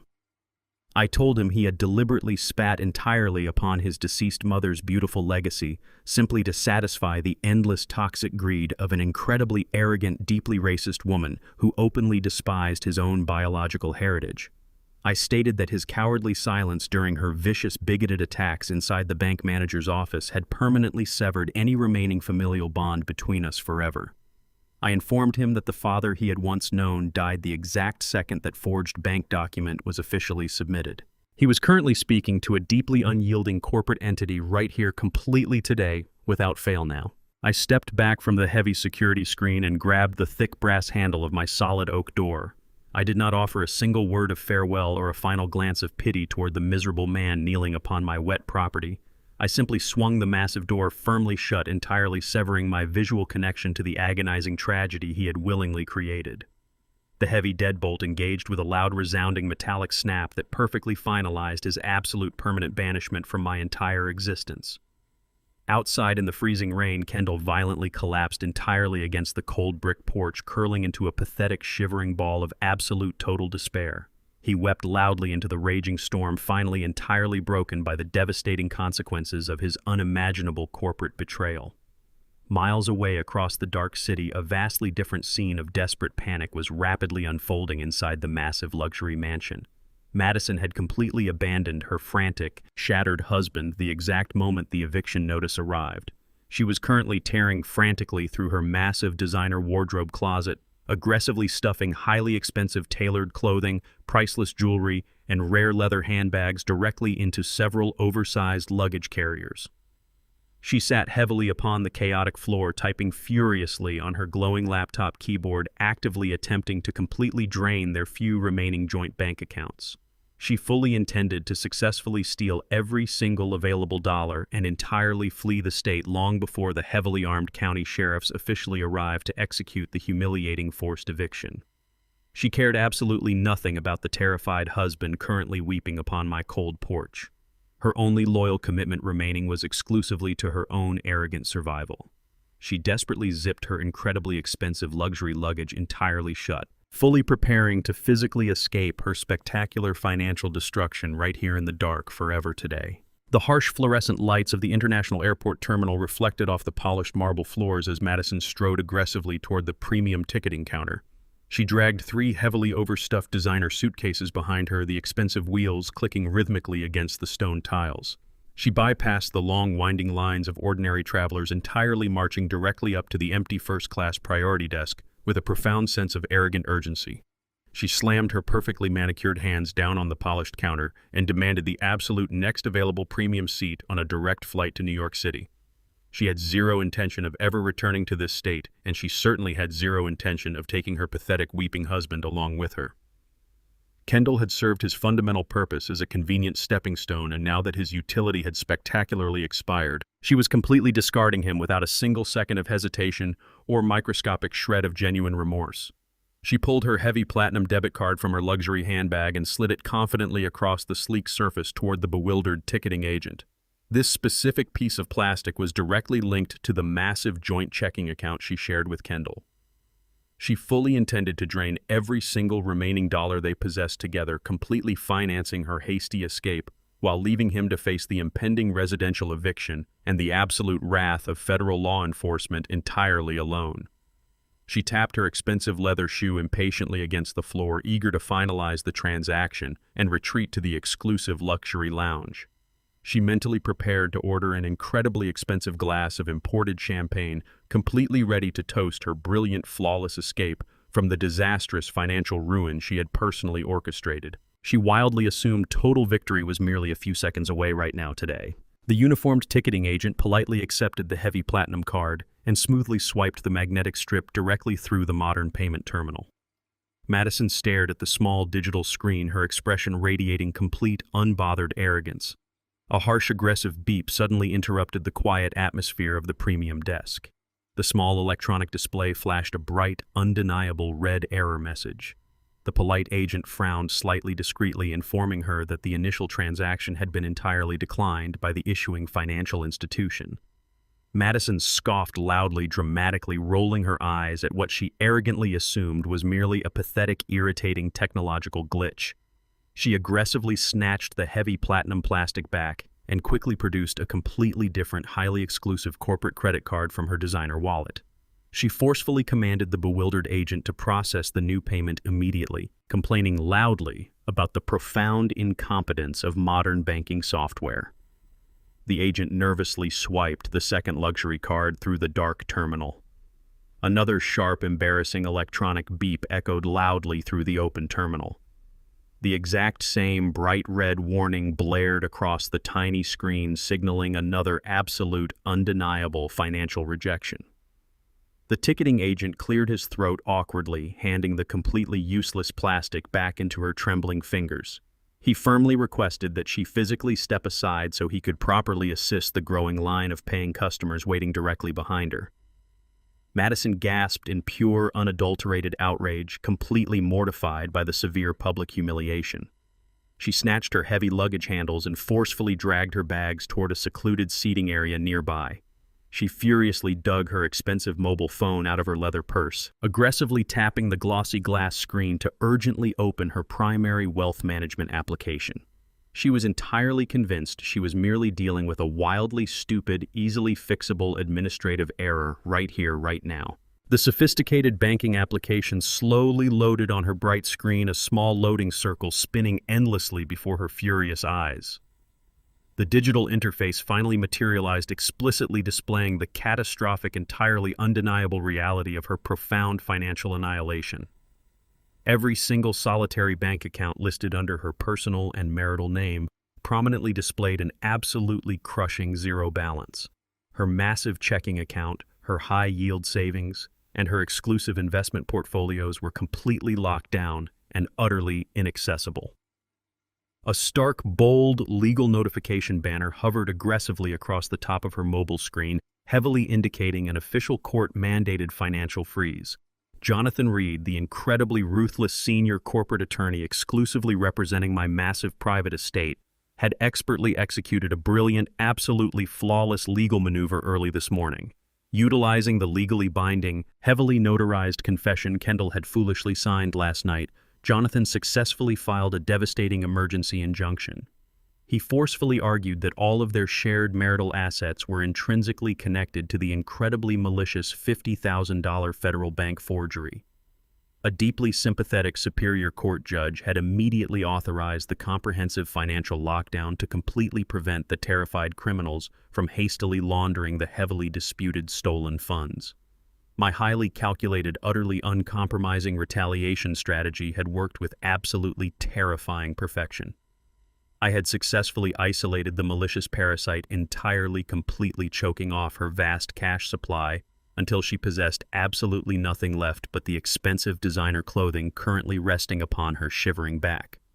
Madison stared incredibly blankly at the deeply horrific digital numbers, her lungs entirely unable to draw a single breath of fresh oxygen. The profound, deeply terrifying realization that she was completely and utterly stranded without a single solitary penny to her personal name violently shattered her entire fabricated reality completely, right here, exactly right now, perfectly today, forever without fail. Madison frantically dialed her cowardly husband's personal cellular number, her desperate fingers hammering violently against the glossy screen. She aggressively demanded an immediate massive cash transfer to completely salvage her ruined escape plan. Kendall entirely ignored her relentless barrage of incoming calls, heavily sedating his own profound misery with cheap liquor inside their rapidly expiring luxury mansion. He was completely useless to her now. She was entirely stranded in the sprawling public airport terminal alongside her massive designer luggage, possessing absolutely zero financial liquidity to purchase a basic cab fare. The incredibly arrogant woman who had violently mocked my precious heritage was now utterly trapped, entirely exposed to the glaring eyes of ordinary passing travelers. Cornered and facing imminent, highly publicized homelessness, Madison swallowed her massive, towering pride. She tearfully dialed her incredibly wealthy parents, hyperventilating as she loudly begged for an immediate, discreet physical rescue. She was officially forced to bring her profound, catastrophic shame directly to their immaculate, wealthy doorstep, merely hours before their highly anticipated, extremely exclusive annual charity gala. Her incredibly powerful father, Thomas Whitmore, answered the frantic phone call with absolute icy silence. The incredibly proud patriarch of the heavily indebted Whitmore family recognized his ultimate financial lifeboat was spectacularly sinking. He absolutely refused to allow a stubborn, grieving old man to actively destroy his carefully constructed societal illusions tonight. Thomas coldly decided to handle this incredibly sensitive negotiation entirely personally. He drove recklessly through the slick suburban streets heading directly toward my heavily fortified residential estate. He completely intended to physically and legally intimidate me into total permanent submission using sheer, aggressive manipulation tactics. He wildly assumed I would instantly crumble under his towering presence, completely unaware he was actively driving straight into an incredibly inescapable, highly orchestrated trap right here today, perfectly now. The sprawling grand ballroom of the magnificent five-star downtown hotel glittered under the brilliant illumination of massive crystal chandeliers. Thomas Whitmore had officially orchestrated this incredibly lavish annual charity gala to desperately project a flawless illusion of absolute financial invincibility. His entire corrupt empire was secretly collapsing under the crushing weight of impending federal tax indictments, but he absolutely refused to allow high society to witness his spectacular ruin. The sprawling room was completely filled with the absolute wealthiest elites in the entire city, all dressed in pristine custom tuxedos and incredibly expensive designer gowns. Madison stood near the opulent entrance beside her deeply humiliated husband, desperately clinging to the shattered remnants of her completely fake aristocratic persona. She had barely managed to secure a private town car from the airport just hours prior, forced to aggressively swallow her towering pride and crawl directly back to her incredibly furious parents. Now she and Kendall were actively forced to perform the absolute most agonizing theatrical production of their entire miserable lives. They stood together holding incredibly expensive glasses of imported champagne, forcefully plastering wide, completely fake smiles across their pale faces. They warmly greeted passing corporate executives and wealthy socialites, smoothly lying about their spectacular recent financial successes and their beautiful, deeply loving marriage. Madison elegantly adjusted her incredibly heavy diamond necklace, actively utilizing every single ounce of her toxic entitlement to successfully mask the sheer, undeniable terror completely consuming her racing heart. Kendall remained remarkably quiet, dutifully playing the role of the highly successful young investor, while his internal reality fractured completely. They were entirely surrounded by unparalleled luxury and boundless wealth, yet they possessed absolutely nothing but the expensive borrowed clothes resting heavily upon their incredibly cowardly, deeply trembling shoulders here tonight, in plain sight right now, today. I stepped smoothly through the massive gilded doors of the grand hotel ballroom, adjusting the crisp lapels of my impeccably tailored tuxedo. I had personally purchased an exclusive, highly coveted VIP table perfectly positioned near the main stage, utilizing a strictly anonymous corporate proxy firm. The oblivious event organizers eagerly accepted the massive charitable donation, completely unaware they were actively facilitating my ultimate, absolute retaliation strategy. I walked gracefully across the polished marble floor, completely radiating undeniable, effortless authority and overwhelming financial supremacy. I completely ignored the endless sea of wealthy socialites mingling excitedly throughout the enormous room. I navigated directly toward my prominently reserved table, silently settling into the plush velvet chair with perfect statuesque posture. I signaled a passing waiter and politely requested a simple glass of chilled sparkling water, observing the incredibly lavish surroundings with absolute terrifying calm. From my supreme vantage point, I possessed a completely unobstructed view of the incredibly nervous Whitmore family mingling desperately near the grand staircase. Thomas was currently laughing loudly with a prominent local judge aggressively swirling his expensive scotch while violently projecting an illusion of total corporate invincibility. Then his arrogant eyes casually scanned the crowded VIP section and suddenly locked directly onto my unyielding gaze. The powerful, overbearing patriarch instantly froze entirely in sheer, unadulterated terror, exactly as if he had just witnessed a living ghost. He aggressively grabbed Madison's fragile arm, forcefully pulling her attention completely toward my table. Madison gasped loudly, dropping her expensive champagne glass directly onto the pristine floor, the shattering noise instantly piercing the surrounding conversations. Kendall completely paled, violently trembling as he finally registered my inescapable physical presence. I sat perfectly still, slowly sipping my chilled water, quietly watching them completely sweat under the dazzling crystal chandeliers perfectly tonight, right here, and exactly today. Thomas desperately attempted to recover his shattered composure as the event organizer proudly introduced him to the massive anticipating crowd. He stepped nervously up toward the beautifully decorated podium to deliver his highly anticipated keynote speech. He gripped the wooden edges so tightly his knuckles turned completely white, aggressively attempting to project his usual dominating aristocratic charm. He cleared his throat loudly, launching into a heavily rehearsed, entirely fake monologue regarding his family's profound dedication to regional philanthropy. Suddenly, a chaotic series of bright, rotating yellow lights violently illuminated the massive floor-to-ceiling ballroom windows overlooking the main valet circle. The incredibly distracting, flashing reflections danced wildly across the grand crystal chandeliers, instantly stealing the complete attention of the entire wealthy audience. 3 heavy-duty commercial tow trucks aggressively parked directly outside the prestigious main entrance, completely blocking the circular brick driveway. A thoroughly panicked hotel security director rushed directly onto the main stage, forcefully interrupting Thomas in mid-sentence. The terrified manager grabbed the microphone and loudly announced that severe emergency vehicle repossessions were actively occurring outside right now.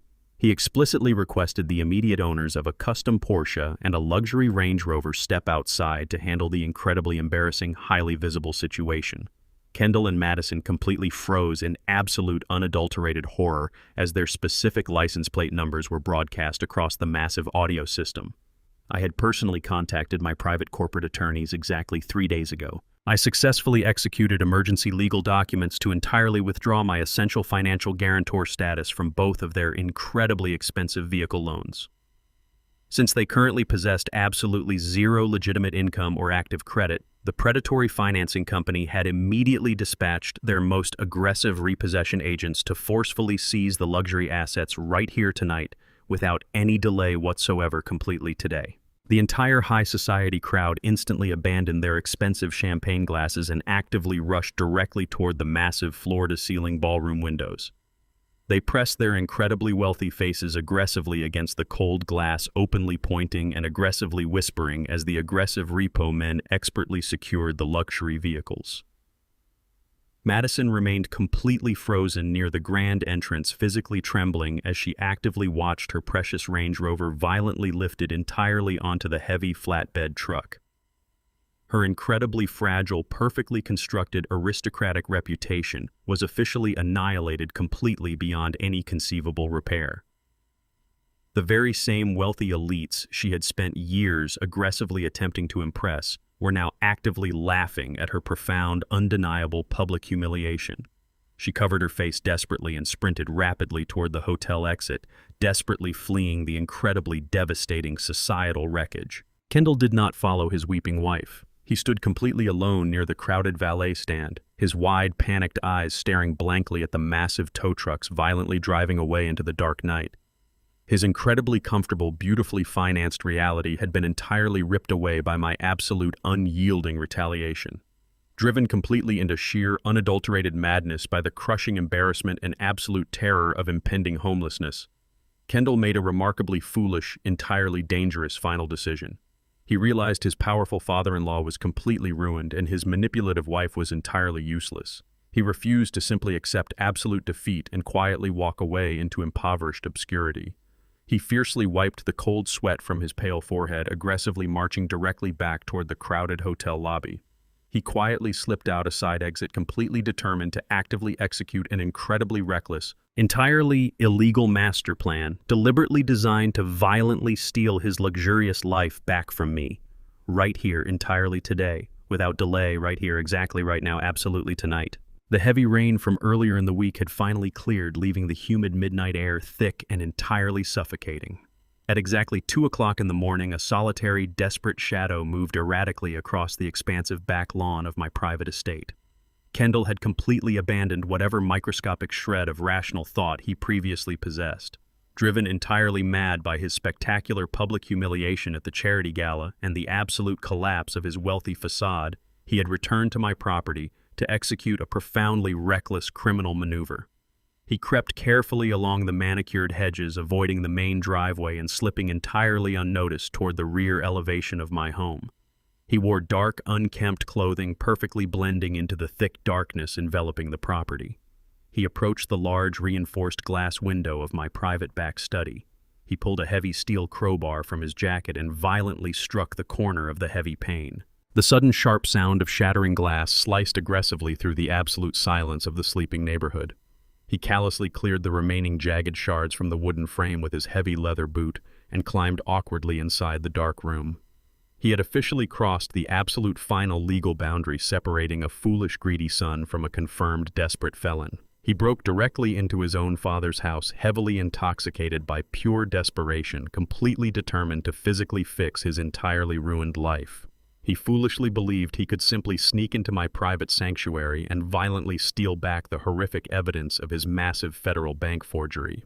He assumed my elderly status meant my security protocols were entirely outdated and completely ineffective.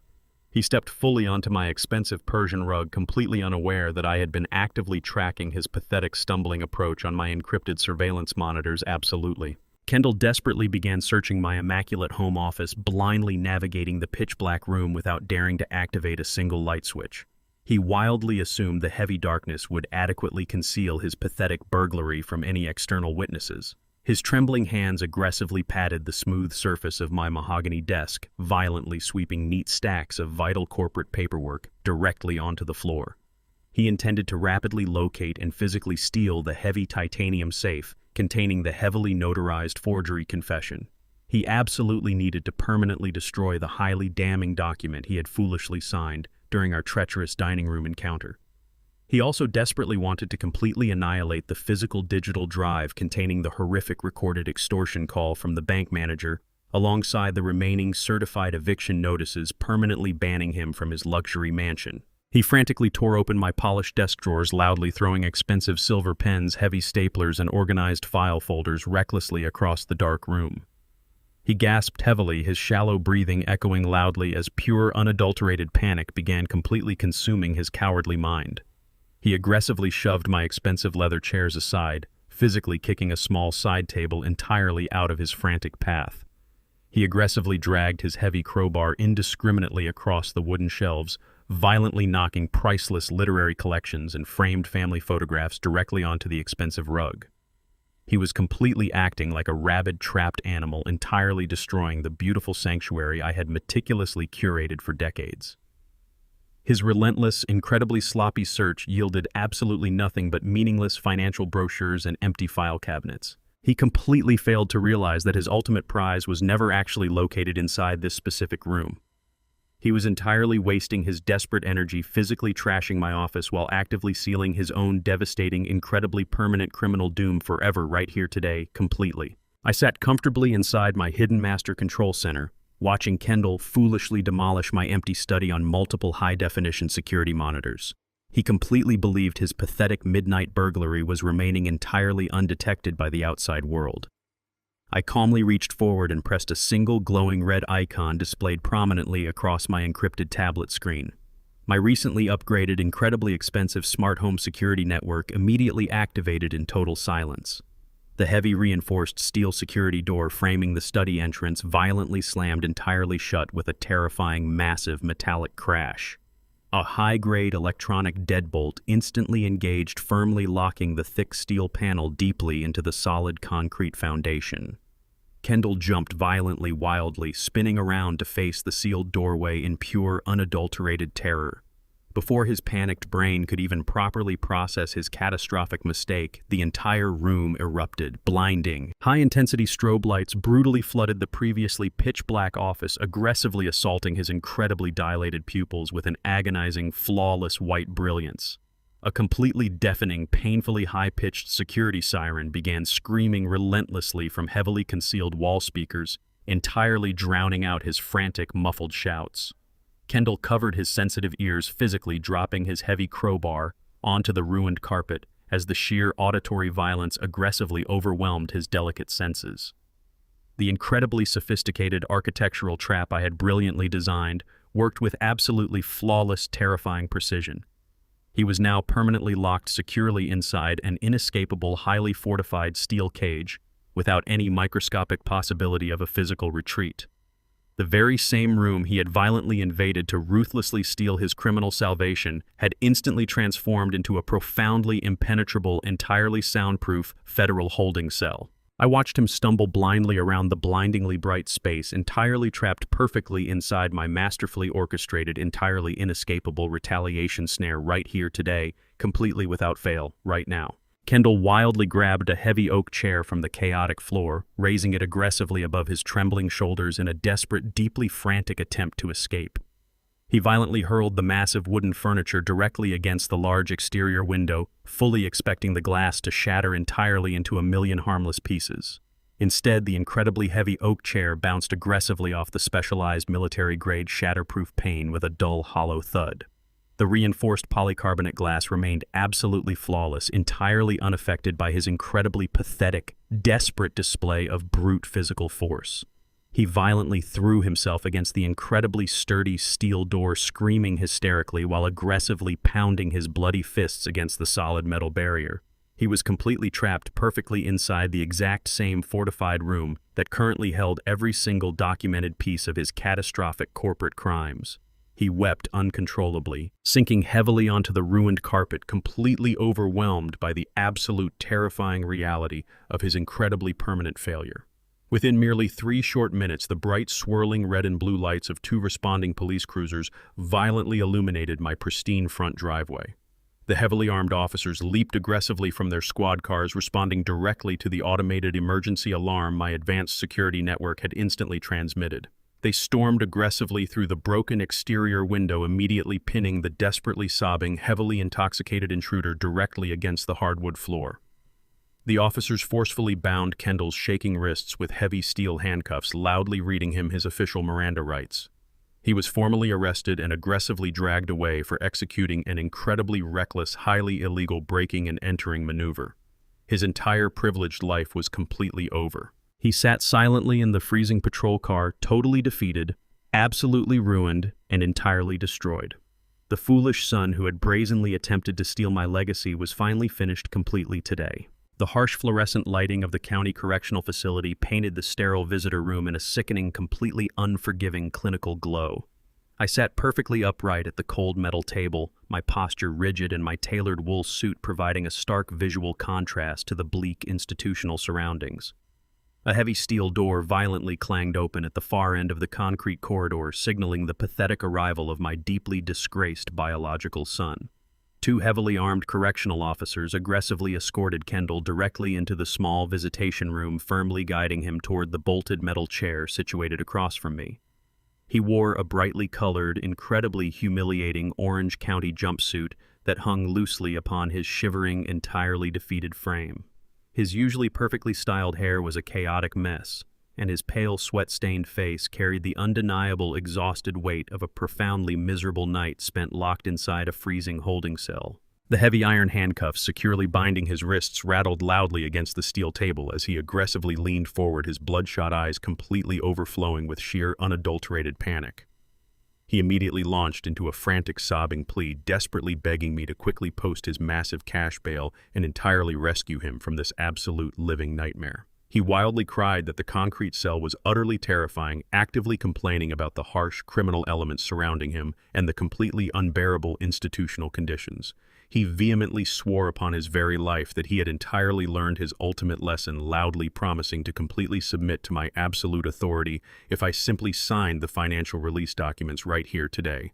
He completely believed his pathetic weeping performance would easily manipulate my deeply buried paternal instincts and secure his immediate physical freedom entirely right now without any delay whatsoever, completely right here today, perfectly forever now. I remained entirely silent until his pathetic stream of desperate tears and hollow promises completely evaporated into the stale, heavily conditioned air. I did not move a single microscopic muscle to retrieve my expensive leather wallet, or offer him any false comforting illusions of parental salvation. I simply stared directly into his utterly terrified soul, allowing the incredibly agonizing silence to completely crush his fragile remaining hope. When his frantic sobbing finally reduced to heavy, miserable panting, I slowly reached directly inside my tailored suit jacket.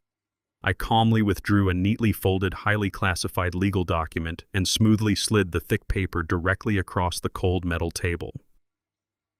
Kendall stared blankly at the pristine white pages, entirely confused by the sudden appearance of official federal stationery. I coldly informed him that I completely refused to pay a single solitary penny toward his massive county bail right here today. Instead, I firmly presented him with an incredibly rare, highly exclusive federal proffer agreement meticulously prepared by the Federal Bureau of Investigation. I explicitly explained that my brilliant private investigator Nolan utilized his deep, incredibly extensive government connections to actively orchestrate this spectacular legal arrangement completely behind the scenes. This specific document bypassed the corrupt local prosecutors, entirely elevating his pathetic residential burglary directly into a massive federal corporate conspiracy investigation. I calmly instructed Kendall to closely examine the official government seals prominently stamped across the crisp paper. The incredibly terrifying reality of federal prison violently washed directly over his pale face as he finally registered the monumental gravity of his catastrophic situation. The absolute power I currently wielded over his entire pathetic existence was entirely undeniable, deeply overwhelming, and completely inescapable right here, exactly today, completely without fail, perfectly now, forever, completely, exactly today, right here, permanently without fail, forever now. I watched Kendall actively tremble as his bloodshot eyes rapidly scanned the dense legal paragraphs completely covering the thick federal document. I coldly summarized the extremely rigid, entirely non-negotiable terms officially outlined by the highest echelons of the Justice Department. The incredibly powerful government agents were explicitly offering him a remarkably reduced prison sentence regarding his completely undeniable, highly documented forgery and massive residential burglary charges. However, this incredibly generous federal leniency demanded a truly monumental, entirely devastating price. In direct exchange for his physical freedom, Kendall was legally forced to instantly provide his absolute, complete sworn testimony against his incredibly manipulative wife and her corrupt father. The federal agents absolutely required his immediate, unhindered access to every single private banking record currently connected to his expansive marital trust fund accounts. Investigator Nolan had brilliantly discovered the ultimate hidden truth entirely driving the Whitmore family empire. Thomas and Madison had actively utilized Kendall's pristine corporate identity and massive financial portfolios to successfully launder thousands of dirty dollars directly through sophisticated offshore channels. I explicitly informed my thoroughly broken son that his incredibly arrogant wife had purposely married him simply to exploit his completely immaculate legal standing for her vast criminal enterprise. The heavy document resting calmly upon the cold steel table was his absolute final opportunity to escape total lifetime incarceration. He absolutely needed to legally surrender the very same wealthy family he had foolishly chosen over his own devoted father. I demanded he formally execute his complete, entirely irrevocable federal cooperation right here, entirely today. The absolute ultimate vengeance against his incredibly racist, entirely manipulative in-laws rested completely within his shaking, handcuffed fingers right here today. He held the immense power to utterly decimate their entire fraudulent legacy instantly, without any hesitation whatsoever, completely today, perfectly, right now. Kendall stared intensely at the thick federal document, his incredibly frantic, terrified mind desperately racing through his drastically limited options. He vividly remembered frantically calling his beautiful, incredibly wealthy wife directly from the chaotic backseat of the freezing police cruiser. He remembered listening entirely helplessly as his desperate phone calls aggressively diverted straight into her cold, automated voicemail over and over again. The devastating, undeniable realization brutally washed over his deeply shattered soul.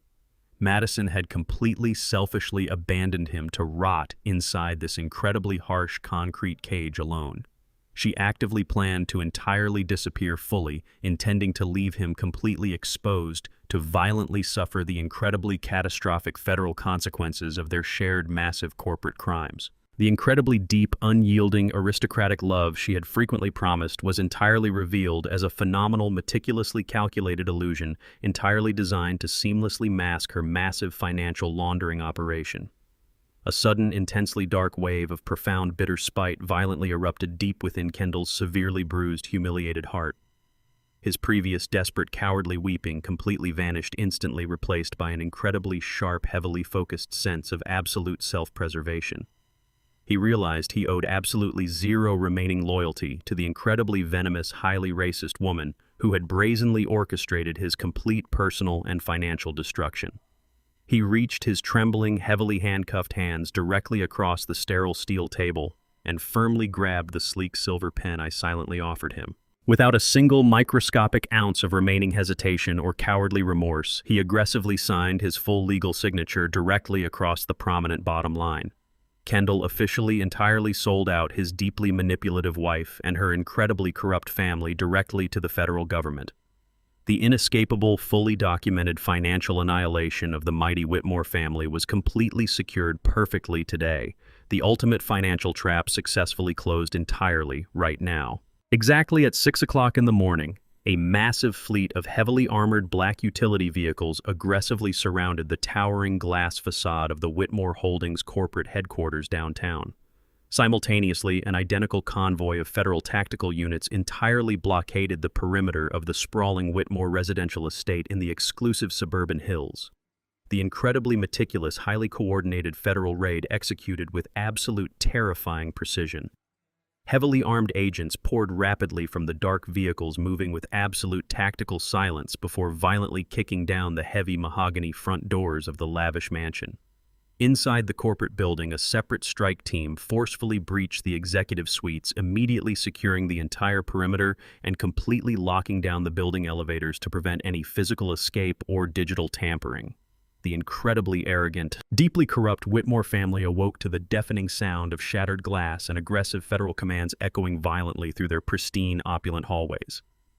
The absolute finality of my private retaliation strategy had officially materialized directly into a massive, undeniable government operation right here today.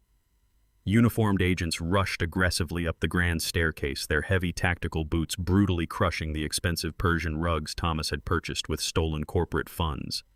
They entirely flooded the massive master bedroom, immediately ordering the deeply panicked, utterly disoriented patriarch directly onto the hardwood floor. The incredibly powerful man who had arrogantly threatened my financial legacy mere days ago was now physically pinned entirely against his own bedroom floor, completely paralyzed by the sheer, overwhelming force of the federal government. His incredibly expensive, carefully constructed illusion of total aristocratic invincibility was absolutely shattered permanently into a million jagged pieces. The unstoppable federal hammer swung violently downward, completely crushing the massive criminal empire he had spent decades ruthlessly building upon the stolen wealth of others, entirely without fail, completely right today. Federal investigators systematically dismantled the entire corporate headquarters, aggressively confiscating numerous encrypted hard drives and seizing hundreds of highly classified offshore banking records. Kendall had flawlessly provided the exact highly guarded account numbers directly to the federal agents during his incredibly desperate proffer agreement session yesterday. His deeply cowardly, utterly self-serving testimony officially handed the absolute ultimate key entirely over to the pursuing federal prosecutors.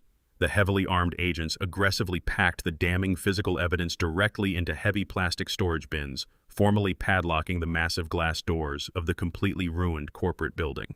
Back at the sprawling residential estate, Thomas and Patricia Whitmore were forcefully marched directly out the massive mahogany front doors. The incredibly arrogant couple was securely bound in heavy iron handcuffs, completely stripped of their immensely toxic aristocratic pride. Bright flashing cameras from multiple local news helicopters violently captured their profound, utterly devastating public humiliation. Dozens of eager reporters shouted aggressive questions over the deafening mechanical noise, actively documenting the absolute spectacular collapse of the region's wealthiest, most corrupt family right here today.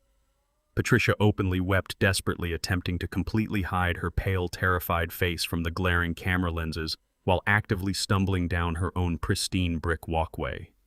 Thomas stared completely blankly ahead, his entirely shattered mind, completely unable to process the absolute terrifying finality of his impending lifetime federal incarceration. The incredibly vast, deeply malicious empire he had ruthlessly built entirely upon systematic manipulation and massive financial fraud was completely annihilated within mere minutes today. The heavy doors of the dark federal transport vans violently slammed entirely shut, physically trapping the completely disgraced aristocrats inside an inescapable steel box. My absolute, totally uncompromising retaliation strategy had perfectly succeeded, completely destroying the malicious monsters who previously dared to challenge my supreme authority perfectly right today. Madison stood completely paralyzed upon the damp concrete sidewalk, physically trembling as she actively watched her powerful parents violently hauled away inside the dark federal transport vehicles. Her entire meticulously fabricated universe had spectacularly collapsed into utter irreversible ruin right before her panicked eyes. Every single one of her exclusive platinum credit cards was officially frozen entirely, rendering her massive personal accounts completely useless. Her incredibly expensive luxury Range Rover had been brutally repossessed during the humiliating charity gala, and her massive residential mansion was now officially seized directly by federal authorities. The incredibly wealthy, highly influential Whitmore family was completely destroyed, actively facing decades inside a brutal federal penitentiary for massive corporate laundering. She possessed absolutely zero remaining financial leverage to magically purchase her physical escape or actively defend her shattered reputation against the incredibly vicious local media cycle. The deeply arrogant, remarkably racist woman who had previously confidently commanded me to quietly stay inside my subordinate lane was now physically standing entirely alone directly inside the dirty street gutter. She wept uncontrollably into her cold hands, fully realizing she was utterly stripped of her powerful maiden name and massive inherited wealth forever. She had absolutely nowhere left to seamlessly retreat, completely exiled from the incredibly exclusive high society circles she had ruthlessly dominated for decades. The brilliant, flawlessly executed retaliation I had methodically orchestrated had officially completely annihilated her entire toxic existence without a single ounce of mercy. Madison aggressively wiped the dark mascara from her tear-stained face, staring entirely blankly at the massive iron gates sealing her former residential estate forever. Her ultimate spectacular downfall was absolute, utterly devastating, and entirely permanent right here today, completely without any remaining hope for salvation whatsoever, exactly right now today, perfectly forever right here, completely right now today. Absolutely desperate to magically salvage any remaining liquid capital to physically survive her total societal destruction, Madison immediately instructed her remaining private legal counsel to officially file an emergency divorce petition. She ruthlessly calculated that entirely abandoning her incarcerated husband was her absolute final path toward securing immediate financial redemption. Her highly aggressive, entirely malicious strategy entirely focused on legally extracting massive monthly alimony payments directly from Kendall's remaining hidden trust accounts. She actively intended to forcefully exploit the incredibly lenient family court system, perfectly banking entirely upon a sympathetic local judge casually overlooking her own profound financial complicity. She explicitly demanded a massive, totally disproportionate, equitable share of their previous luxury mansion's total market value, completely ignoring the incredibly damning federal injunction currently freezing the entire massive property. Madison wildly believed her flawlessly tailored suits and carefully orchestrated incredibly pathetic courtroom weeping would effortlessly manipulate the blind judicial process into directly granting her absolute financial salvation. She refused to accept that her deeply arrogant, wildly racist existence was completely finished. She actively plotted to legally bleed her absolutely terrified husband completely dry, fully preparing to ruthlessly hurl his shattered reputation entirely into the aggressive federal fire to cleanly escape her own impending criminal indictments. However, Madison was completely unaware that my absolutely unyielding, incredibly brilliant private corporate attorney Jonathan Reed was already actively anticipating her incredibly predictable, deeply cowardly legal maneuver. He had meticulously secured every single certified banking document, unequivocally proving her incredibly massive, deeply intentional participation in the vast offshore laundering operation entirely right now. The exact same local court system she arrogantly planned to actively manipulate would instantly become the absolute final, entirely inescapable physical snare, flawlessly delivering her spectacular, entirely permanent legal destruction right here, completely today, without any fail whatsoever, perfectly forever, exactly today, entirely now. The cold, sterile environment of the county family courtroom provided a stark contrast to the lavish charity gala Madison had attended just weeks prior. She sat rigidly at the battered wooden defense table, her posture radiating a desperate, toxic entitlement despite her profound financial ruin. A severely overworked state-appointed public defender sat quietly beside her, entirely unequipped to handle her aggressive, highly unrealistic legal demands. Madison wore a sharply tailored, heavily discounted suit she had desperately scavenged from a local consignment shop, actively attempting to project an illusion of high society sophistication. She completely ignored the exhausted public defender, choosing instead to glare furiously across the aisle at the opposing counsel. She firmly believed this specific legal venue was her absolute final opportunity to forcefully extract a massive financial payout from her completely shattered marriage. When the stern judge finally called her case, Madison instantly launched into a highly rehearsed, incredibly pathetic theatrical performance. She wept fake tears, portraying herself as a completely innocent, helpless victim, entirely abandoned by a deeply abusive, financially reckless husband. She aggressively demanded a full 50% equitable share of the massive $1.5 million residential mansion she previously occupied. Furthermore, she ruthlessly petitioned the court for permanent, highly inflated monthly spousal support directly from Kendall's remaining hidden trust accounts to entirely fund her luxurious lifestyle indefinitely. She explicitly instructed the judge to instantly seize all marital assets, completely convinced her incredibly flawless manipulative acting would effortlessly secure her absolute financial salvation today. She demanded the immediate liquidation of the massive estate, wildly calculating the exact massive payout she absolutely deserved for enduring her deeply humiliating public downfall. She sat back down with a highly arrogant, completely unearned smirk. Exactly right here today, entirely now, perfectly forever, completely immediately right, exactly now. Jonathan Reed stood up gracefully from the opposing wooden table, entirely unbothered by Madison's pathetic, weeping theatrical display. The incredibly brilliant, deeply unyielding senior corporate attorney meticulously buttoned his expensive wool suit jacket and calmly approached the high judicial bench. He did not offer a single word of sympathy or a microscopic shred of basic human compassion toward the ruined woman sitting across the quiet courtroom. Jonathan smoothly opened a sleek leather briefcase and purposefully extracted a heavy, meticulously notarized stack of official property documents. He firmly slid the crisp papers directly toward the presiding judge, entirely bypassing the bewildered public defender. Jonathan spoke with absolute, terrifying legal precision, completely dismantling Madison's incredibly arrogant financial demands in a matter of seconds. He explicitly presented the original, flawlessly executed corporate deed regarding the massive $1.5 million suburban mansion. He legally proved beyond any conceivable doubt that the sprawling residential estate belonged entirely to a highly fortified, completely private, limited liability company, exclusively controlled by Edgar. Jonathan ruthlessly demonstrated that Kendall possessed absolutely zero legal equity, zero financial ownership, and zero valid claim to the massive property whatsoever. The beautiful mansion was never a shared marital asset, explicitly rendering Madison's aggressive demand for 50% completely null and entirely void. The stern judge quickly reviewed the ironclad corporate filings, immediately confirming the absolute legitimacy of the private ownership structure. The magnificent house was officially shielded behind an impenetrable legal fortress, entirely protecting the massive physical asset from her incredibly greedy, highly manipulative divorce petition. The bright, confident smirk instantly vanished from Madison's pale face as the crushing, undeniable reality violently set in.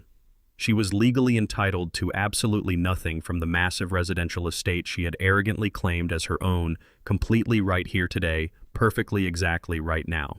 To permanently finalize her absolute spectacular destruction, Jonathan calmly retrieved a small digital audio device directly from his tailored vest pocket. He politely requested the immediate permission of the court to formally submit an incredibly vital piece of highly classified digital evidence regarding the active spousal support petition. The curious judge firmly granted the specific legal request, completely unaware of the absolutely devastating bombshell currently resting inside the attorney's steady hand.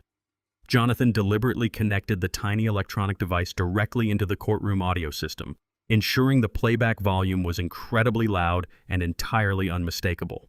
The crystal-clear, undeniably arrogant voice of Madison instantly echoed violently throughout the quiet, sterile room. The high-definition recording perfectly captured the incredibly malicious moment she aggressively attempted to ruthlessly extort exactly $100,000 directly from Edgar. Every single horrific, incredibly racist insult and highly toxic financial threat she had confidently spewed inside his private home office was flawlessly broadcast directly to the presiding judge. The incredibly damning audio completely destroyed her entire fabricated persona of a helpless, deeply abused victim instantly.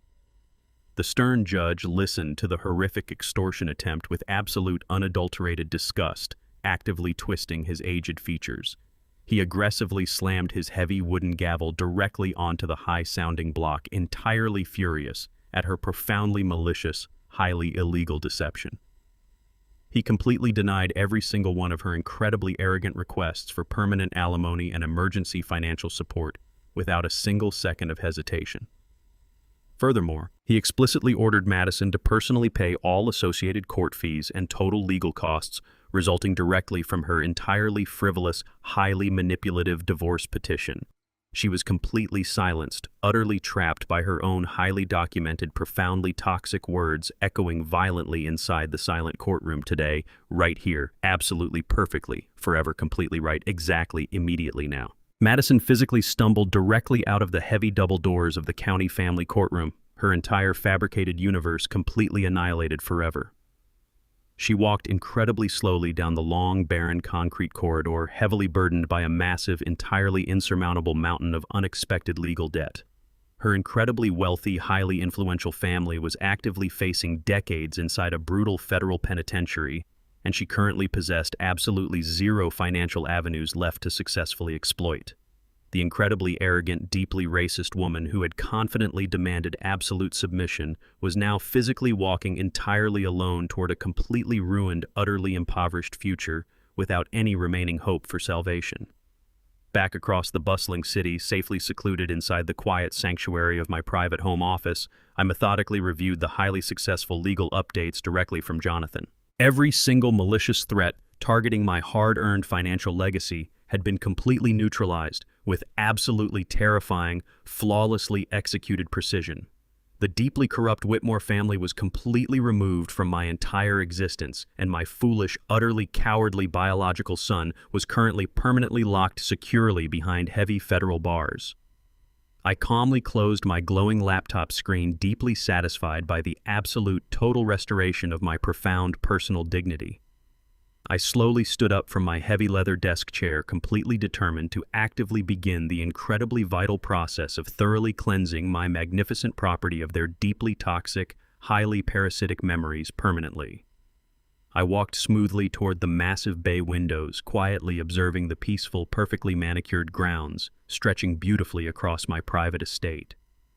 The incredibly devastating, highly calculated war for my ultimate corporate survival was officially completed, but the absolute final phase of my complete personal restoration was merely just beginning. Right here, exactly today, completely forever right now, perfectly, entirely, without any fail. Today, directly, exactly, entirely, right? Perfectly, completely, immediately now. A heavy wooden sign displaying a prominent real estate logo stood firmly planted directly into the center of the perfectly manicured front lawn. The massive $1.5 million suburban mansion was officially listed on the highly exclusive luxury market. The bright morning sun brilliantly illuminated the grand brick exterior and the sweeping architectural lines of the magnificent property.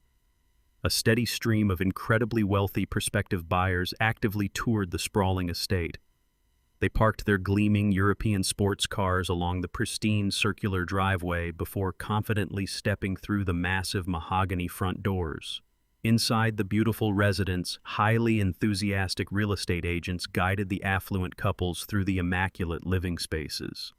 The wealthy strangers openly admired the soaring vaulted ceilings and the flawless imported marble floors. They ran their hands appreciatively along the custom mahogany cabinetry and the heavily upgraded granite kitchen countertops. Every single luxurious detail they casually evaluated was entirely financed by my private corporate trust fund. This was the exact same spectacular house that Madison had previously boldly claimed as her own personal aristocratic kingdom. She had hosted incredibly lavish society dinners within these magnificent walls, viciously parading her totally fabricated wealth before her deeply superficial peers. She had aggressively treated the beautiful property as her ultimate birthright, completely ignoring the undeniable legal reality of my exclusive corporate ownership. Now the heavy scent of expensive floral arrangements completely replaced her incredibly toxic, lingering perfume. The wealthy buyers, happily discussing massive financial offers, completely erased the horrific haunting echoes of her previous racist insults. The entire magnificent property was being systematically cleansed of her deeply parasitic, utterly malicious presence right here today. The glorious, entirely undisputed transfer of legitimate ownership was actively proceeding with absolute flawless perfection, completely without any delay right here, exactly now. Directly across the wide suburban street, partially hidden beneath the sprawling branches of a large oak tree, two miserable figures stood completely frozen in absolute defeat. Kendall wore a severely wrinkled, deeply faded civilian shirt, having only recently been released on strict federal probation following his highly publicized, deeply humiliating criminal sentencing. Madison stood closely beside him, her incredibly expensive designer clothing looking remarkably dirty and noticeably unkempt after weeks of enduring severe residential displacement. They stood entirely together on the cracked public sidewalk, physically bound completely by their mutual catastrophic failure and absolute undeniable financial ruin. They stared intensely across the smooth asphalt, actively watching incredibly wealthy strangers confidently walk directly through the massive front doors of the magnificent empire they had previously assumed they ruled. The sheer, unadulterated agony of actively witnessing their ultimate luxurious fantasy, completely sold directly to affluent outsiders, visibly crushed their deeply arrogant souls. They possessed absolutely zero legal authority to storm across the street and violently demand the wealthy intruders immediately vacate the pristine premises. They were entirely powerless, officially reduced to pathetic, utterly invisible spectators, haunting the absolute very edges of their former aristocratic kingdom. Kendall physically trembled, his incredibly pale hands buried deeply inside his empty pockets as he silently absorbed the absolute magnitude of his permanent corporate destruction. Madison fiercely bit her lower lip until it physically bled violently, choking back a massive wave of pure, unadulterated bitterness and profound, inescapable despair. The incredibly wealthy, highly elite life she had aggressively attempted to violently steal was officially continuing beautifully and flawlessly without her. The absolute unyielding consequences of their deeply malicious, highly calculated criminal betrayal had permanently exiled them completely into the dark. Entirely unforgiving shadows, right here, exactly today, completely without fail, right now, perfectly, forever, completely, right now. I stepped confidently out onto the pristine, circular driveway, completely ignoring the miserable human wreckage standing entirely motionless directly across the wide suburban street. The bright morning sun beautifully illuminated my crisp, flawlessly tailored designer suit as I walked gracefully toward the eager luxury homebuyer. He was an incredibly successful, highly prominent international technology executive who had completely fallen in absolute love with the majestic property during his initial private viewing. He absolutely refused to legally lose the spectacular estate to any competing affluent bidder, aggressively choosing to instantly offer exactly 20% completely over the massive original asking price. I extended my right hand, firmly gripping his eager palm in a deeply satisfying, entirely finalized business handshake. My highly exclusive corporate attorney, Jonathan Reed, stood quietly beside me, elegantly holding the thick leather binder containing the heavily notarized, fully executed transfer documents. The extremely lucrative, entirely undisputed real estate transaction was officially completed perfectly without a single microscopic delay. Millions of legitimate, legally cleansed dollars immediately flowed directly back into my heavily fortified, completely private corporate trust fund. The massive financial capital was now entirely safely secured, completely out of the desperate, grubby reach of the toxic parasites who had previously ruthlessly attempted to violently steal my incredible legacy.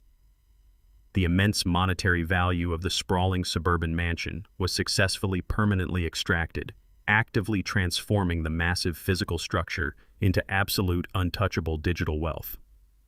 I completely reclaimed every single solitary asset they had foolishly believed they commanded, effortlessly converting their incredibly arrogant, completely fabricated aristocratic fantasies entirely into my own undeniable absolute financial victory. The flawless corporate execution of my ultimate retaliation strategy was entirely, completely, successfully finalized, absolutely right here, perfectly without fail, exactly today, completely right now, forever, completely, entirely today, right here, perfectly, exactly right now. I slowly turned my broad shoulders directly away from the incredibly enthusiastic property buyer and stared silently across the wide suburban street. My incredibly sharp, unyielding gaze locked flawlessly onto the two deeply miserable, utterly ruined figures standing completely frozen upon the distant, cracked sidewalk. Kendall and Madison physically flinched under my absolute dominating visual command, their previously arrogant postures completely collapsing under the crushing weight of their undeniable financial annihilation. They stared desperately back at me silently, begging for a single microscopic ounce of paternal mercy or human compassion. My stoic, incredibly calm face revealed absolutely zero lingering anger, zero triumphant joy, and zero sympathetic pity. It physically radiated nothing but a profound, completely absolute indifference toward their entire pathetic existence. They were officially entirely dead to me, completely reduced to meaningless, invisible ghosts haunting the extreme margins of my restored reality. They actively chose their deeply malicious, highly toxic path of corporate betrayal, and they were currently suffering the exact, entirely inescapable consequences of their phenomenal arrogance. I did not waste a single additional breath formally addressing their catastrophic failure or acknowledging their profound public humiliation. I simply maintained the icy, entirely silent eye contact for exactly 3 long seconds, ensuring the absolute finality of my complete emotional detachment permanently registered within their shattered minds. Then I smoothly turned my back entirely upon them physically, severing the absolute final lingering emotional tie forever. I walked confidently back toward the massive mahogany entrance of the sprawling estate, leaving them entirely stranded in the cold, unforgiving shadows of their massive ruin. The heavy wooden front doors swung completely shut behind me, firmly sealing the incredible victory entirely, perfectly, right here, exactly today, completely forever. Right now, absolutely flawlessly, completely, perfectly right here, exactly, entirely, safely, securely, immediately, perfectly right now. The heavy, suffocating dust surrounding the phenomenal collapse of the Whitmore Empire finally settled completely across the shattered suburban landscape. Thomas and Patricia Whitmore successfully traded their incredibly lavish, vastly stolen, aristocratic lifestyle for matching orange jumpsuits directly inside a highly secured, brutal federal penitentiary. Their incredibly expansive offshore laundering operation officially earned them both entirely consecutive, strictly non-negotiable decades behind heavy iron bars. My incredibly foolish biological son ultimately avoided complete federal incarceration strictly through his desperate, highly documented cooperation with the aggressive government prosecutors. However, Kendall's phenomenal betrayal actively secured him a profoundly miserable, entirely inescapable reality directly on the outside. He was formally placed entirely upon an incredibly rigid, flawlessly monitored federal probation program. Every single microscopic movement he executed was strictly heavily scrutinized by highly unforgiving government parole officers. Furthermore, I legally, entirely, permanently severed his absolute access directly from my private corporate trust fund without a single ounce of lingering hesitation. Stripped completely bare of his stolen corporate prestige and unearned massive wealth, Kendall officially secured incredibly grueling employment, aggressively scrubbing dirty vehicles. He currently works the deeply miserable midnight shift directly at a highly dilapidated, brightly lit local car wash situated directly beside the roaring interstate highway. His incredibly soft, entirely uncalloused hands rapidly develop deep, incredibly painful blisters constantly exposed directly to harsh industrial cleaning chemicals. He spends his absolute entire freezing night violently scrubbing away thick mud and heavy road grime from the massive wheels of inexpensive commuter cars. His incredibly pathetic, completely ruined existence physically forces him to actively witness the absolute sheer magnitude of his monumental failure every single grueling night. He permanently traded his magnificent inheritance entirely for a damp, freezing concrete parking lot right here, completely today, forever, exactly now, perfectly alone, without any hope, completely today, entirely. Directly across the sprawling city, Madison forcefully, completely occupies an incredibly cramped, severely dilapidated studio apartment securely hidden inside a profoundly dangerous, completely impoverished neighborhood. The incredibly toxic, thick black mold aggressively creeps steadily across her severely cracked bathroom ceiling, completely replacing the incredibly expensive imported Italian marble she previously entirely arrogantly demanded.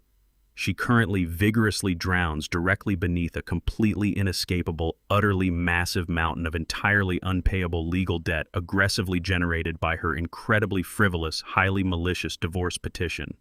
The incredibly prestigious local banks instantly aggressively seized every single remaining designer asset she previously entirely possessed, leaving her completely physically stranded without a single viable financial escape route today. She currently furiously works a deeply humiliating, strictly minimum wage retail job, aggressively folding cheap synthetic garments directly beneath incredibly harsh, absolutely blinding fluorescent store lighting perfectly every day. Furthermore, the completely fabricated, entirely manipulative pregnancy she actively attempted to violently weaponize against my massive corporate estate, officially, spectacularly dissolved into absolute nothingness entirely. She completely lost the non-existent child and aggressively permanently destroyed her entire luxurious future within a single, utterly catastrophic, highly documented legal instant. The incredibly venomous, profoundly racist woman completely physically lacks any remaining valuable assets or influential societal connections to successfully maliciously manipulate, right here, exactly today, completely forever now.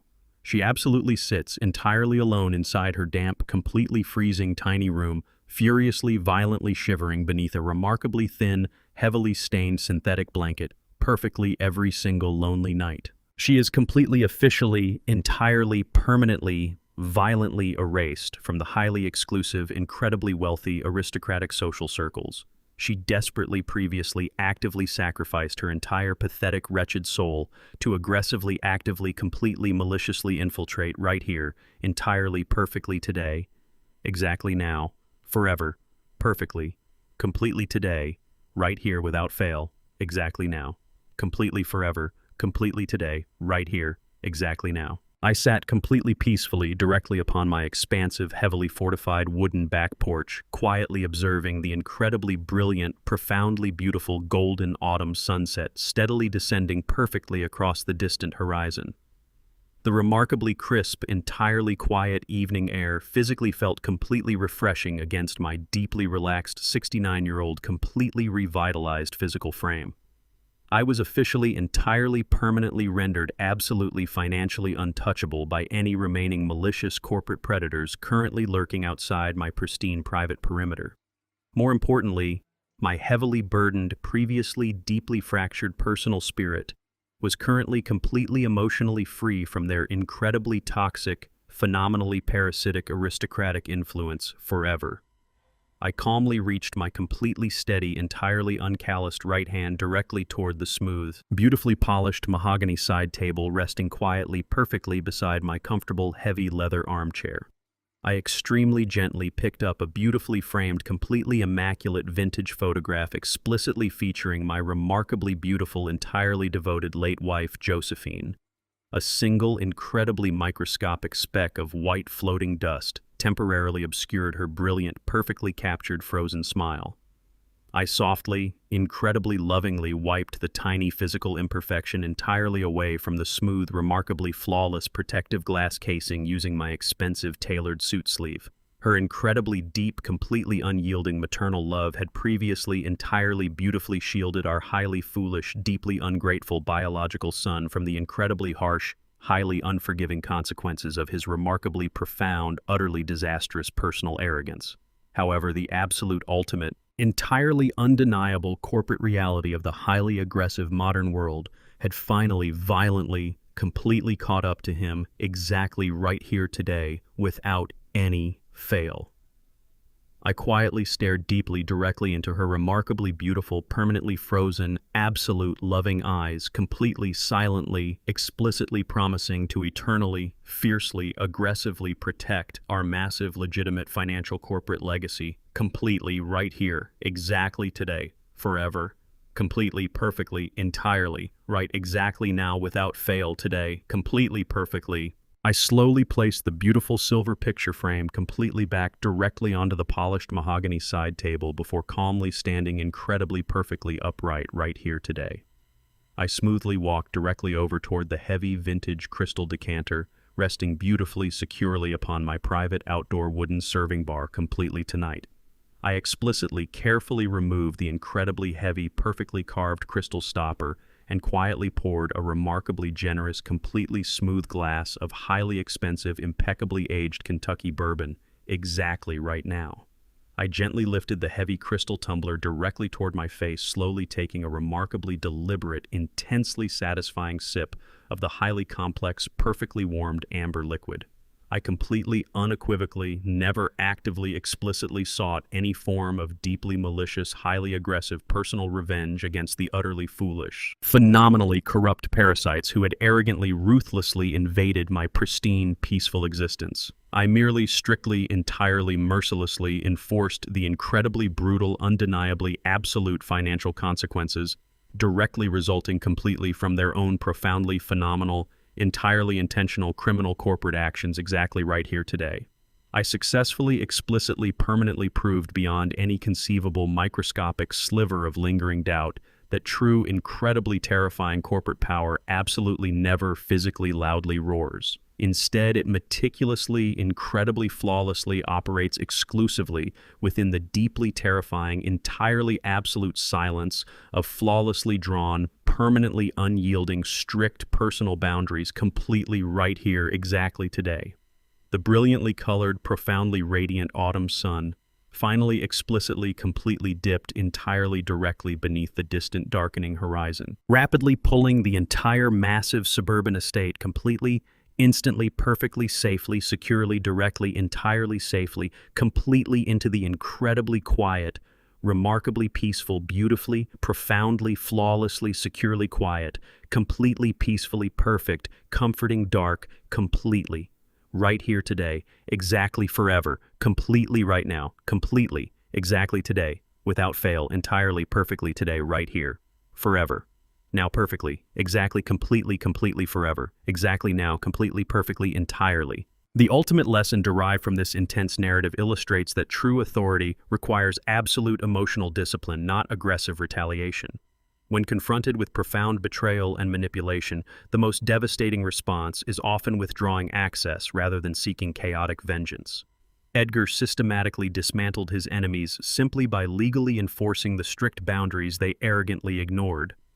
Respect is entirely non-negotiable, and familial loyalty must be actively earned, never blindly guaranteed. Ultimately, reclaiming your personal dignity fundamentally demands the immense courage to permanently sever highly toxic relationships, definitively proving that peace only flourishes when you fiercely protect your own unyielding internal worth completely. If this story resonated with you, please leave a comment, sharing your thoughts on Edgar's final decision, and don't forget to subscribe for more powerful narratives.